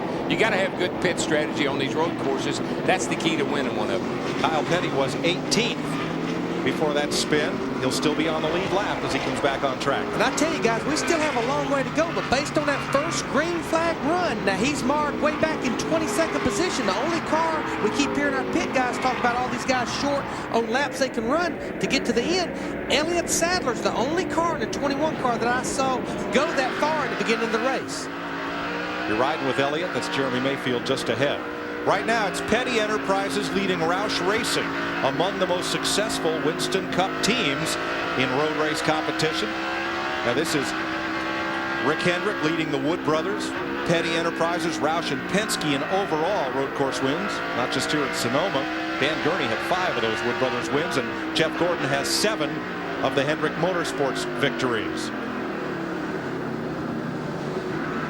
Andretti leading with 35 laps to go in a Dodge. Last road course win by a Dodge was Riverside. Richard Petty back in 1977. Log on to foxsports.com. Keyword leader for your shot at collectible gear from your favorite driver. Brought to you by Lotrivan Ultra. As we go through the second half, let's head upstairs. Darrell, you talked about the degree of driver difficulty on the road course, one of only 2 on the Winston Cup circuit. At this stage of the race, physically, what kind of wear and tear is there on the driver? Well, you go through a lot, Chris. I mean, your right arm, you're over there shifting, your right hand, you've been shifting all these gears, and you got your legs are getting tired from braking all the time. You've got to focus on this racetrack. You got 11 places to mess up. So right now, not only physically are you starting to give up a little bit, mentally you're starting to give up a little bit. And I'd say that favors that cat right there on the screen, because he's a young kid and he's doing a great job. And I'd say that he's going to just be focused the whole way to the finish. But then you look at Bill and Rusty and Mark and Ricky all right there behind him. Let's look at Kyle Petty, who goes straight off track at turn 8. Never mind turn 9. We'll come back for 10. He could have never gotten away with that a year ago. He'd have been upside down right there. Because that was all hillside. That was a dirt bank last year. I don't know. I like this fella right here. John Andretti looking for his first road course win. His uncle, the great Formula One champion, Indy 500 champion, Mario Andretti, the Grand Marshal here today. You know, Mario has a winery just 20 miles from here. Andretti's signature wines that are served in some of the hospitality tents here at Sears Point. This must be the only auto racetrack in the country that serves wine by the glass. Well, maybe Watkins Glen. That's one of those things that makes you go, Would you like some cheese with that wine? Cut the cheese and pour the wine. Dick Berggren. We told you that Mark Martin was going to be about 4 laps short on fuel. His crew chief has just told him on the radio to back it on down, take it easy, see if he can somehow or another eat up just 2 laps. Save 2 laps if he can. That's almost impossible here. That's a gallon of fuel because you're getting about 4 miles to the gallon. 2 laps is 4 laps. You know, you look at John Andretti, our leader right now, the 43 car. Remember, he's working with a new crew chief that came on board about 3 races ago, Brandon Thomas. And talk about crew chiefs, the crew chief of Kurt Busch in the 97, Jimmy Finney. Remember, he won this race in 1997 as Mark Martin's crew chief. Won it from the pole. Kurt Busch started outside pole today. John Andretti has come from 13th, and here comes Rusty Wallace. Well, we have got us a battle for 3rd here. His 3 guys right here, actually 4 guys. Ricky's right there behind them. They're having a pretty good go of it. I think they want to get up here and get after this kid. While they're doing all that, though, the Gibbs guys are back here chasing them down. Yeah, Tony Stewart has climbed to 7th and Bobby Labonte 8th. There they are with Bobby Hamilton. But when you look at Bill Elliott, Rusty Wallace, Mark Martin, and Ricky Rudd, it's almost like closing your eyes and going back to a road course race about 10 years ago. Hamilton trying to take advantage of Labonte. Bobby has the inside, cutting toward 1.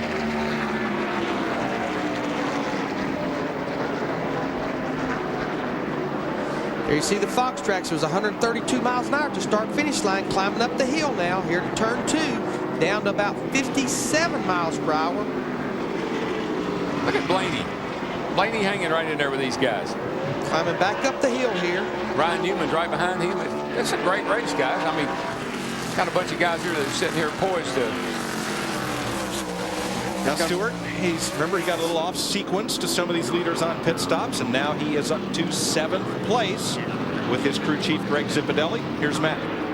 Well, Mike, Tony Stewart's going to be about 7 laps shy of making it to the finish.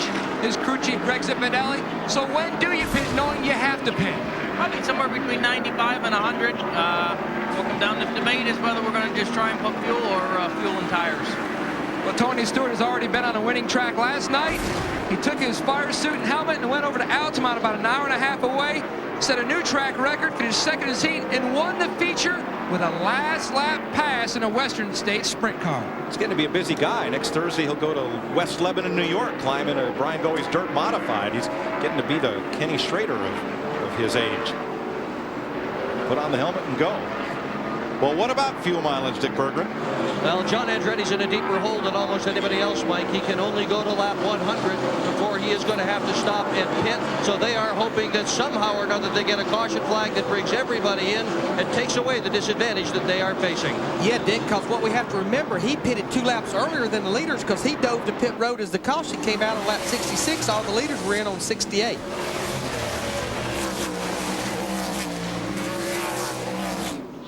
Jeff Hammond. Well, I've been listening, Mike, and a lot of you guys talk about who can't make it. Well, I know a couple guys are telling me who can. We'll leave it. The 15, Michael Waldrop says he can. And just a few minutes ago, the 88 car of Dale Jarrett, his crew chief Todd Parrott said, hey, man, take care of your stuff. We can go the distance. So there's a couple guys down there that are going to roll the dice and feel like they can make it all the way. Yeah, well, that's good news for Michael, Jeff, because he's running in 12th place. So, I mean, he's got a pretty fast car. He's able to keep up with these cats. On the other hand, I was watching Dale Jarrett come down through the S's a while ago, and I saw the 88 on the side of his car. And from where I'm standing, that's not a good thing. We should be seeing the nose of his car. Nose. Well, that's the first good thing that's happened this weekend to Jarrett, who had trouble in practice, did not qualify, started from a provisional, and currently runs in 28th position. Battle for the lead. Kurt Busch continues to stay locked on to the rear bumper of John Andretti. Go At Sonoma, California, Infineon Raceway, John Andretti leading Kurt Busch, Bill Elliott, Rusty Wallace, and Mark Martin. Wait a minute, I didn't know we did these on All time to face the music. Radio Shack Trivia. What 3 drivers have been running at the finish in every Winston Cup race, all 15 races this year? Sterling before today. Jimmy Johnson. I know the third one, Rusty Wallace. Mike, that's 2 out of 3. Michael. Rusty and Sterling for sure. Yes, and Jeff Gordon. You said Jeff Gordon. You talked me out of it. Well, I tricked you. That's something Hamlin did to you. Whoa! Boris is around over here. Turn 10. Oh, spectacular. Into the tire wall hard. Hard contact. Caution is out. Yeah. A hard crash for Boris Said. And this will certainly help the drivers who could not go the distance on fuel. And his Jasper number 67 is pretty rent. Take it to the garage. Well, we told you that Boris would be spectacular. Checker or wrecker. He is. He's a spectacular driver to watch. They're trying to make up some ground. Made it into the tire wall at turn 10. And I mean, obviously this caution helps everybody that could not make it to the end. Just gets in there, turn Way 10. too hot. That's the most deceiving turn on this racetrack. You don't realize how fast you're going, and when you do realize it and you start to try to slow the car down with the brakes, off the track it goes. And it's flat. There's absolutely no bank in the hole. Banked the wrong way. Off camera.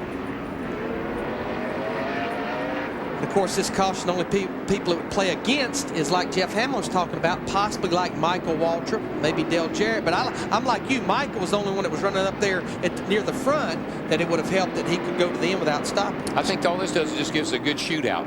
This caution is a big break for the Bodine brothers, Brett and Todd, who both pitted late after the end of that caution period. They were in danger of falling into the clutches of John Andretti and going a lap down. So they, along with Jimmy Spencer and Kyle Petty, who went off course earlier, get the free pass to come around with the leaders.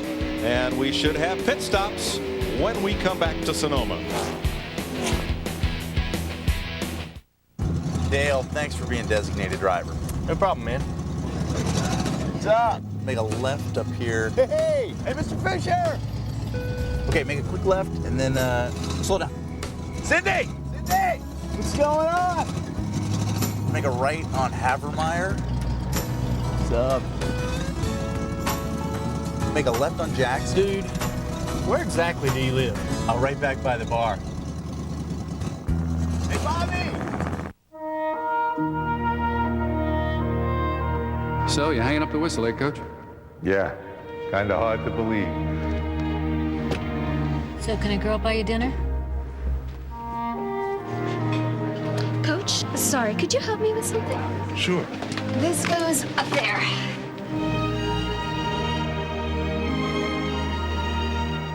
At Applebee's, we do our best to be part of the neighborhood. At Aaron's, it always costs less, a whole lot less. Take this giant 52-inch big screen TV with picture-in-picture. At Rent-A-Center, it's $135.96 a month for 30 months. But don't be fooled, do the math. That's over $4,078. At Aaron's, it's $99.99 a month for 24 months. So you save over $1,439 and you own it 6 months sooner. You're automatically pre-approved, you don't need credit, and you get the guaranteed lowest price. So why pay more? Do the math. Call Aaron's. At Midas, our knowledgeable technicians love cars. It's all we think about. Sad. Come in for great deals during the Midas National Brake Event. At Midas, we do more brakes than anyone else. And don't forget, Midas offers a lifetime nationwide guarantee. So stop by any Midas today. Midas, we do that. Hey, Kenny, thanks for setting up this workout with the WWE Superstars. Yeah, suggesting they help us toughen up for the next race was a great idea. Did I say toughen up? I meant tough enough. Hi, girls. I hope you boys took your Stacker 2s because it's going to be a long day. You know, Stacker 2 really does give you that extra boost of energy. And it helps burn fat and crush cravings. If the boys are getting tired, I've got some Stacker 2 in the car. Stacker 2, it's the world's strongest fat burner. I need the number for a Jeff Gordon. Third caution of the day is out for Borisset's crash at turn 10, and pit road is open, and it's a busy place. Dick Bergman. John Andretti pits out of the lead. Brandon Thomas, his crew chief, banged on the pit box and hollered to the guys, let's get it done. If his crew gets this pit stop done well, this could be the difference between winning and losing for Andretti. He's going to take 4 tires. He's going to take fuel. Andretti has said nothing about changing the chassis. Come on. Kurt Busch is in. They're preparing for a 26-lap run to the finish. They're going to make a track bar adjustment up a 1/4 inch as Big Scott Rado pumps the jack. Andy Thurman hits the lugs on the left front. And they are not going to win the battle off pit road. Kurt Busch's team been doing a great job today, Larry, getting that car out first. Yes, they have. But you know what? They've got that good pit position down there. They're in the second pit before leaving, and you can get Kurt just has to move, and he's out of the pits. Now, I must have missed something here. How about the 9 car? Well, the 9 car stayed out. Dick Bergman. Well, John Andretti had a slow stop, Mike. Trouble in the left rear tire. Joe Zanolini just couldn't get it done fast enough. Held up John Andretti. They are absolutely disgusted in this pit. They know they may well have blown the chance to win the race. Well, I don't know. Why did the 9 and the 44 stay out? Well, actually, Explain Bill Elliott, Jerry Nadeau, Jeff Green, Terry Labonte, Casey Atwood, Elliott Sadler, and Jeremy Mayfield stayed out with 14 laps on their tires. Jeff Hammond. Well, Mike Ford, hey, you got all the guys there right now leading this pack. You didn't come down pit road. Why? Well, you know, we were pretty close before the caution came out on fuel. These caution laps should help our fuel mileage here. We feel like we can make it to the end. We're going to take a shot at winning this race. There's a lot of cars between us and the guys that pitted. Hopefully we can get some track position and hold on to it. Earlier in the day, Bill Elliott, you asked Bill Elliott what you could do to the car, and he said, hey, just make me meaner. Have you done that? Well, I think he realizes what he needs to do here. You know, he's been doing this a long time, and he was looking forward to coming out here. Now he's in the position where he can try and make something happen. I'm sure he will. Well, these guys have been quietly confident all weekend long, and they believe they can get it done now. Well, Jeff, I think Mike Ford hit the nail on the head. The biggest frenzy he has is those 6 cars behind him that stayed out. But, Darryl, we're going to have about 22 laps to go. That's a long time here, especially with 14 laps on your tires. And here's what always worries me, Larry. What if I run over something? What, you know, I got hot tires. I'm going to pick up a little bit more trash on my tires than guys with stickers are. What if I run over something, I got a flat tire, I cut it down? That's the biggest fear I have about staying out. Let's have a look at John Andretti's pit stop.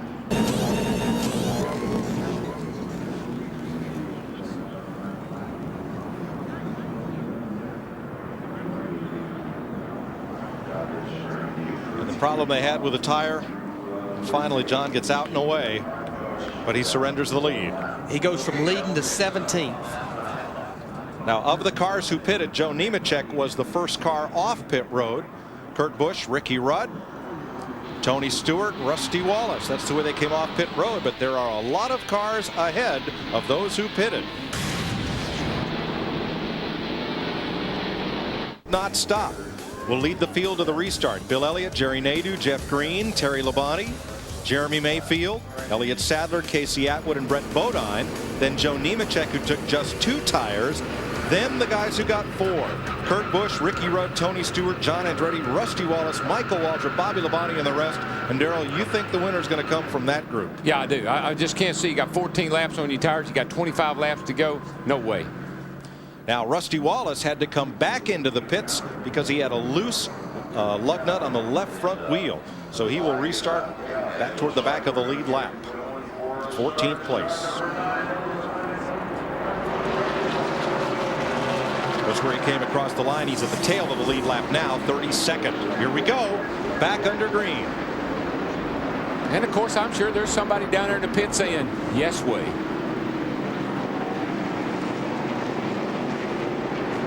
Old Nadeau's right up there hounding Bill. That's the thing about older tires like this. Takes several laps for them to get cleaned up and get going here. Not several laps, several turns. They definitely get a lot of buildup of rubber on. Oh, yeah. To make you think you got. See, there's Bill way off course there, and that's just, it's going to give up the lead right here to Nadeau. Elliott went way outside the lines at turn 4. Now he slides again. See, I'm telling you, staying out on them old tires, that ain't the hot tip, guys. So Jerry Nadeau who used to drive for Bill Elliott Racing, and Nadu now out front. You know, Nadu may have been smiling as he went by Bill then. Nadu sat on the pole here in Bill's car, the 13 car. That's right. Never led an inch, I don't think. Crashed over in the first turn. How about Jeff Green now in second place? Jeff Green had never seen this place before this weekend. He credits yesterday's race. Even though he fell out, he said he learned a lot about this joint yesterday. Look at this bottleneck back in turn 11. This is what happens after a restart, as you saw also Bill Elliott in the 9 car continue to lose positions. That and Casey Atwood dropped 2 spots as Kurt Busch is coming. He's up to 8th. But you talked about Jeff Green, Mike. I think what really helped him, and I talked to Todd Berry, here's crew chief this morning. He ran that Southwest Tour race yesterday, said he learned so much about overdriving the car, using too much brake. Todd told me one time, he said, my brakes are fading. Todd said, well, back off. Next lap, he picked up over a second by using less brake. At 7th place, Brett Bodine is trying to hold off Kurt Busch, who is the first of the cars on 4 tires. And look who's right behind Kurt Busch, Ricky Rudd.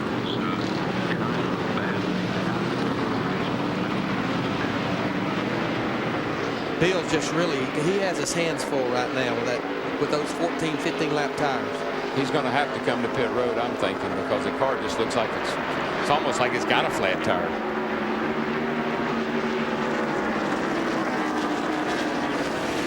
Behind him in Bodine, Busch, Rudd, Stewart, Michael Waltrip, Bobby Labonte, John Andretti, all cars with fresh tires. Here comes Kurt Busch, yeah, down underneath Brett there. And Stewart outside Ricky Rudd. Oh, that's not going to pay off. No, and there's Michael right there, too. I'll tell you, Michael's doing a great job today. Another great weekend for that team.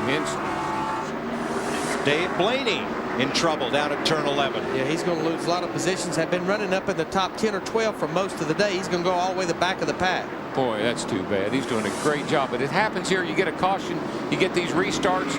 Everybody's on a little bit different agenda. Get a little more aggressive. Exactly. You get those last 20 laps. That's what starts happening. Casey Atwood in the 7 car, he has problems here. I came around here on the white flag about 5 years ago running 21st. I came back running 10th. Wow. Let's show you what happened to Dave Blaney at turn 11, the hairpin. It's the bright yellow car. Just gets a little push. Ryan Newman. Got a push. And now Casey Atwood's problem. Difference that's old tires, new tires. Right. Bobby Labonte had new tires. He just can't go and you get run over. Look at this view here. I mean, half the field's coming at him.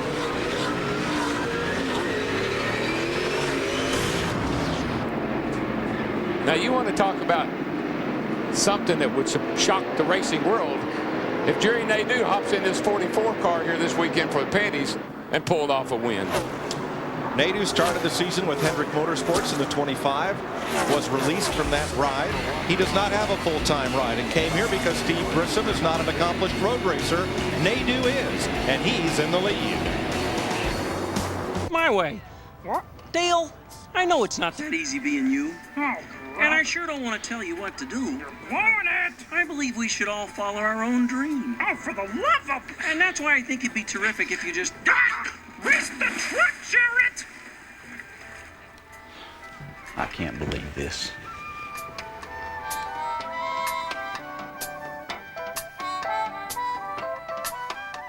One of 2 and an unusual top 5. Let's look at the race summary, the Visa race summary. We have had 8 leaders, 9 different lead changes. Started out with Tony Stewart, the defending champ, on the pole. Jeff Gordon then led for 30 or so laps.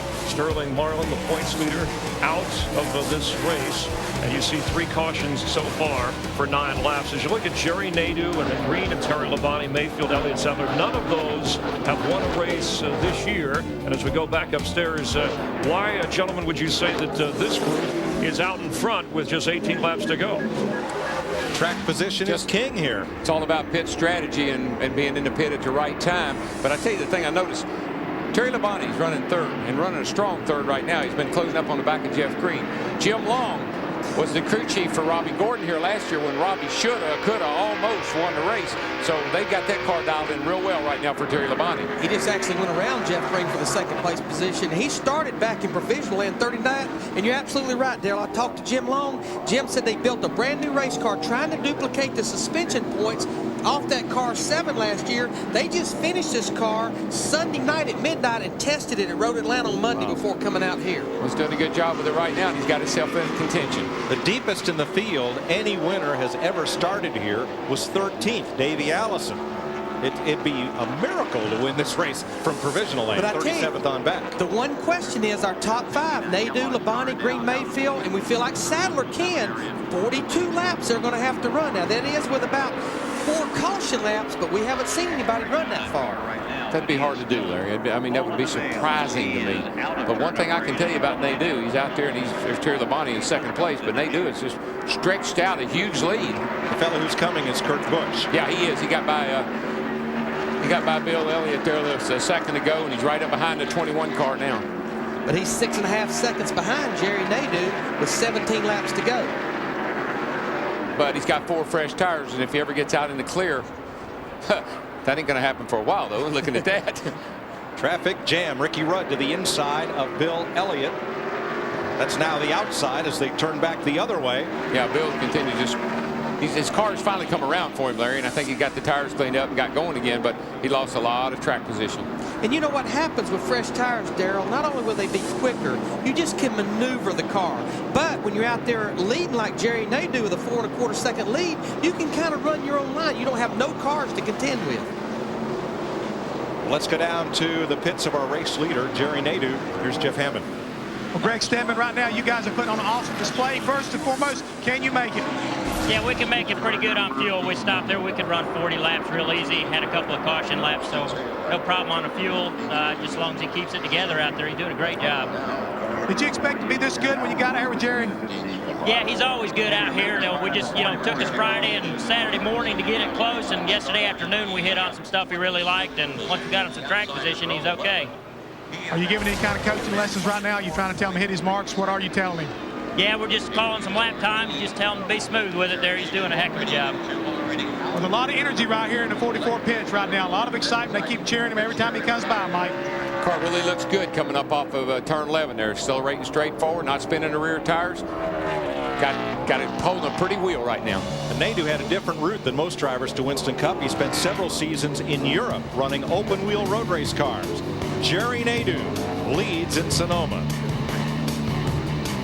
Jerry Nadeau, the Danbury, Connecticut driver, without a full-time ride in Winston Cup. This is a one-off deal with the Petties to run the road course here. Robbie Gordon came here last year, had an awesome display, should have won the race. What did it get him? Got him a ride with Richard Childress. This cat doesn't have a ride, 44. What do you think it might get him, Larry? I'd say it might give him a little driver contract. Well, he says he has a few things working, but they don't start till next season. This may accelerate his program quite a bit. He is leading with 13 laps to go. But fellas, I still think the car to beat is 5th place Ricky Rudd. He's passed Kurt Busch, and he's the furthest up in the order of the drivers who got 4 fresh tires on that last caution. Matt Yocums with his crew chief. And Mike, he just passed the 21 as Michael Fatback was swaying. Rudd's crew chief watches the 28 car come by the start finish. Fatback, you just climbed into 4th. Do you have enough time and enough car? You certainly have the tires to get to the front. Yeah, I think the car's good enough. Ricky's good enough. They made the right call on the last adjustment. Do we have enough laps? I don't know. We'll see how much faster he can run when he gets to the open track. They've been trying to break out of their bad luck streak. They built a brand new race car here. Ricky has 5 road course wins, but the last time he went to victory lane at a road course, August of 1990 at the Glen. Now just moments ago at turn 11. 55 of Bobby Hamilton. He just locks it up. It's late in the race here, Larry. Your front brake pads are starting to wear down quite a bit. Get a little bit too much rear brake. Wheel hop a little, and around she goes. And Darrell, Mike talked again in the show about me winning 3 races here. That's the scariest thing about a crew chief sitting on pit road. You're leading this race. The laps are winding down. You see cars spinning and baiting on each other. In turn 11, it's like, will you guys please stop? Put on your blinders. Ricky Rudd has pulled down on 3rd place Jeff Green. as Jerry Nadeau crosses the line with 11 laps to go. Terry Labonte was 5.7 seconds back. Now it's 5.8. Green and Rudd are catching Labonte for second place. Jeff Green has to be just ecstatic to be up there where he is. What a topsy-turvy day from start to finish. Drivers who started deep in the field up front. You know, just looking at Terry Labonte, he has not had a top 5 finish in 48 races. Wow. What a day this would be for him. You bet. Two-time Winston Cup champ. I think the only thing those cats are really going to sweat out is will they run out, whether they got enough fuel or not. I know they say they do. 40 laps is certainly way outside of what you told me, Larry. And we heard Michael Fatback McSpain say he wanted to see how fast his driver could run an open racetrack. 78.72 that time. Jeff, our leader, ran 79.83, and Rudd is only 7 1/4 seconds behind, so he's coming. He definitely is right now, Larry. But one thing I want to point out also about Jerry Nadeau's ride here today, this is another one of those teams who made a swap as far as crew chiefs are concerned. Greg Stedman is now the crew chief, formerly of Kyle Petty, working on the 44 car. Another one of these teams that have moved a lot of personnel around, trying to jumpstart their operation. And right now, it seems like it's paying off for the Petties. We just got 10 to go here as they go into the flag stand, and Rudd has gotten around Jeff Green and closing up on Terry Labonte. So it's Nadeau, Labonte, Rudd now in third, Green in fourth. Jeff Green by far having his best day on a road course. And you know, once Bill got that car, got the tires cleaned up and got going, he lost some track position there early on. He's maintained a 7th place. That maybe is not going to be too bad a call, Larry. And with Rudd having to fight Jeff Green that time, he only ran like 2/10 quicker than leader Jerry Nadeau with 10 laps to go. About 9.5 laps to go now. And Elliott Sadler in 6th place for the Wood brothers, who've won 9 Winston Cup road races. Elliott's having quite a day. Of course, Rudd's pulling up on Terry Labonte now for second place. We'll look at the interval right here. You see with the Fox tracks, Ricky Rudd to our leader Jerry Nadeau. Staying about the same here through the S's, headed down toward turn 10. Pretty much staying the same, actually losing just a little bit. Let's see what happens maybe down at turn 11. I believe Rudd's kind of trying to set up the 5 car. He backed off a little early, try to get a run at him down here in 11. Wasn't quite close enough. We talk about the big Mo as momentum, but there's another Mo, and that's motivation. Ricky Rudd could have won Richmond. Probably should have won 2 of the last 3 races, but a mechanical problem and a cut tire have kept him out of victory lane. There's probably nobody hungrier right now for a win. Oh, man.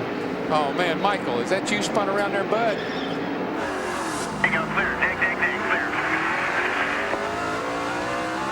That's too bad. Michael was having a great run. He was up in the top 15, and things were going well.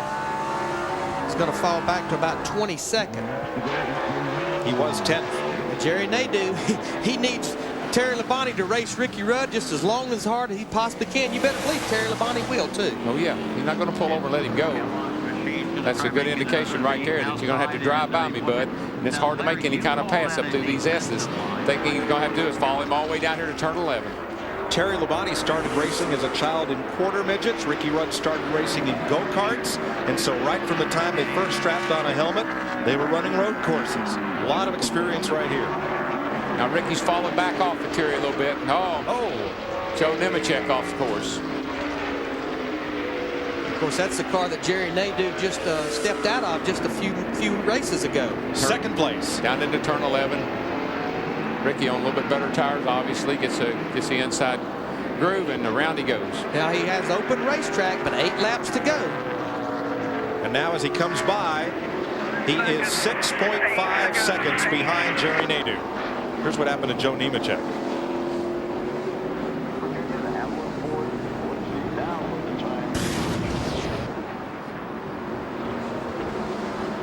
Well, he and Harvick are down in here. Oh, they just touch wheels. It's down into turn 7. Harvick had the inside line there. They touched wheels and shot Joe out into the dirt. Ricky Rudd has enough car. The question is, does he have enough time? He's got 8 laps to knock down 6.5 seconds and try to pass Jerry Nadeau. Yeah, and I think the thing that Nadeau's got to do is not let the 28 car is coming. Just don't let that affect the way you're driving. Keep doing what you're doing. If he catches us, he catches us. just to remember that Jerry Nadeau has 14 more laps on his tires than Ricky Rudd in second place right now. Big difference. Let's go to Terry Labonte's pit. Here's Dick Bertrand. And it's been a long time since Terry Labonte has had a top 5, not since March of last year. Jim Long, his crew chief, have you guys got enough gas? Has that car got enough poke to make a top 5 today? I think so. We're going to be real close. We'll go down to the last lap, and it's on track position this year, you know. Terry's doing a great job at Kellogg Chevrolet and Hendrick Motorsports.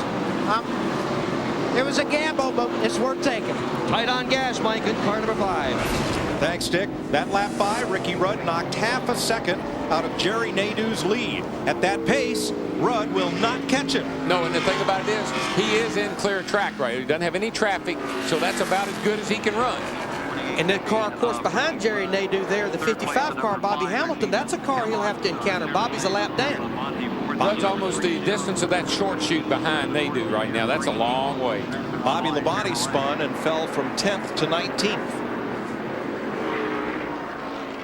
There is Rudd. And there through the S's is Nadeau.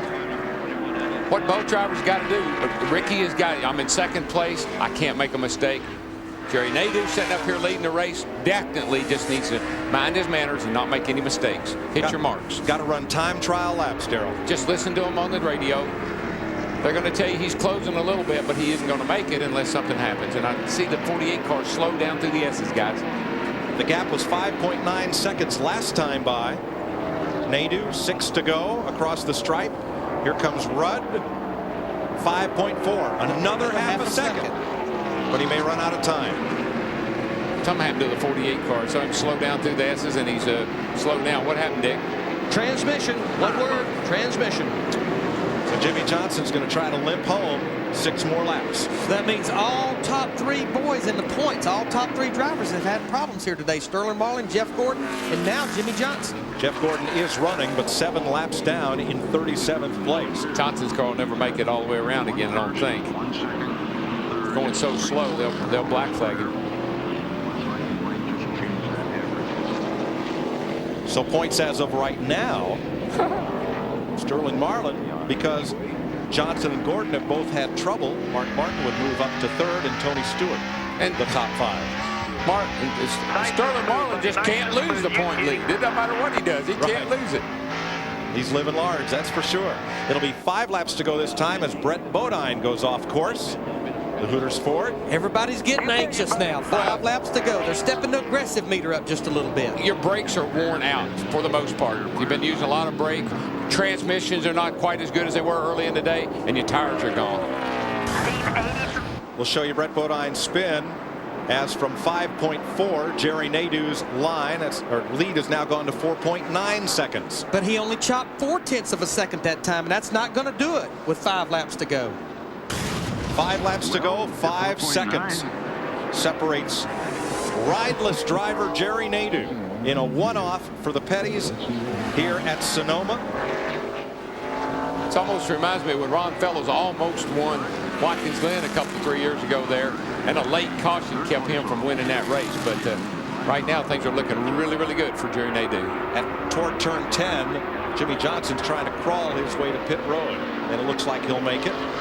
But I tell you, Jerry Nadeau's going to catch him, I believe, before he gets to pit road. He just hopes to catch him in the right place and don't have to hold him up any. Now Johnson's car slow on the outside of turn 10. That's the waving yellow just at that section. Really not a good place for Michael Waltrip. Again. Michael's big adventure continues. Boy, I don't know. It just, when I see that happen over and over again late at the race, and Jimmy Spencer. It usually breaks. You've just worn your brakes out at this point in the race, and you're just hanging on. Across the line goes Nadeau. 4 laps to go. Here comes Rudd. Another half a second. I'm surprised it wasn't more, because that 48 car was definitely right in the line for Nadeau when he come around turn 10. Absolutely, but only 4.5 seconds now. Here's what happened to Michael Waltrip at turn 4. See, it's just here. You're locking up the rear wheels and wheel hopping because your front brake pads are worn out. You're on old tires. Your crew chief's saying 3 to go, 4 to go, 5 to go. We got to go.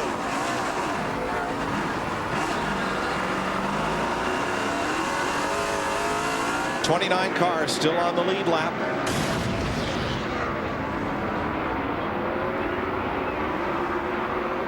Jerry Nadeau? No, I know of all of us. How many people here you think picked Jerry Nadeau to win the race today? They're telling him he still has a 4.5-second lead. And as you say, Darrell, just to hit his marks. That's it. Just stay on the track, buddy. But you know, Mike, we talked to Robin Pemberton last night out by the swimming pool, and he said they hit on something with this race car yesterday, and he was pretty fast in practice. His wife, Jada, is here. Met her dad down in the garage area earlier today. This is the third different team that Nadeau has driven for this year. He started off with Hendrick in the 25. He substituted for an injured Johnny Benson in the number 10 Pontiac. And now for the Petties, Ricky Rudd has cut it. The laps were almost the same that time. Yep. Boy, Ricky Rudd did not really gain anything on it. It looked closer. when Nadeau went by, I looked back and here come Ricky Rudd. It looked pretty close. 3 laps to go. Nadeau started 22nd. Nobody in the modern era has won on a road course starting deeper than 18th. But what I like about his car, Mike, the car is not out of control. It's not like he's overdriving it. It's not. The thing is still handling really, really good. It's accelerating well. It's turning well. And there's the interval. You see how Ricky Rudd has knocked down that lead. I heard somebody, I don't know whose radio transmission that was, about something was blowing up. And just remember, he's going to have to run 42 laps, so he's going to be close on fuel. Boy, he's really slowing down too, Larry. I mean, 28 looks to me like he's really closing up in a hurry now. 2 laps to go this time. Tony Stewart draws a bead on Terry Labonte for 3rd place. I heard somebody say, and I think it was Nadeau, that something was happening to the car. There's Stewart, makes the pass for 3rd place, our pole sitter. And it's over. What happened? It blew up. I heard him say it was blowing up.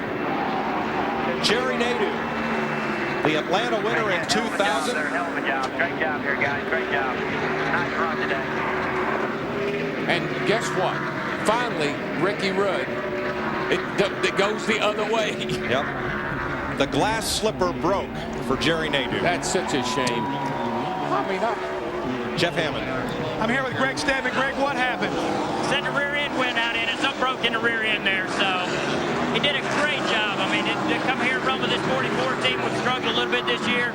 You come in here and run and lead like that, I mean, it's just great. These guys are all pumped up. It'd be good of a booster for the team there. I believe they got themselves a big boost and a good run today by Jerry Nadeau. Back to you, Mike. Shame it won't be reflected in the finish. Ricky Rudd, who 3 times this year coulda, woulda, shoulda gone to victory lane, has to hang on for 2 laps to beat pole sitter Tony Stewart. He has a pretty good lead over Tony. No traffic to contend with. There'll be the white flag this time as he goes through turn 11 right here, the last corner. Got the 19 car slow up in the S's. Something happened to it. There is the gap from Rudd to Stewart. It was 5 seconds last time by. 19 was running 9th when that happened. Stewart has knocked it down to 3.8 seconds, but if Rudd hits his marks, he'll get his 2nd Sears Point checkered flag. Ricky Rudd will hit his marks. No question. For a long time considered one of NASCAR's most accomplished road racers. And of course, he pretty much has promised us within a couple of weeks that an announcement will be made about his future, what he's going to do and with this 28 car. The way his year has gone, just trust me. Let's get him back around here, okay? Okay. I know things look really, really good, but at Pocono a couple weeks ago, they looked really, really good too. And he cut a tire. And at Dover, leading the race, missed a lug on the last pit stop. And Richmond, mechanical trouble, was up front there. And here he comes down through the S's to turn 10 for the final time. One more corner, Ricky, turn 11. Tony Stewart closing in at the final corner. For the first time since Watkins Glen 1990, Ricky Rudd's going to be a road course winner. Ricky Rudd and the Haviland Taurus win the Dodge SaveMart 350. Boy, look at the battle for 3rd here. Terry Labonte holds off Kurt Busch. Great job for Terry Labonte. Way to go, Terry. And Jeff Green. Good grief. Jeff Green hadn't even seen this joint till this weekend. Gets a top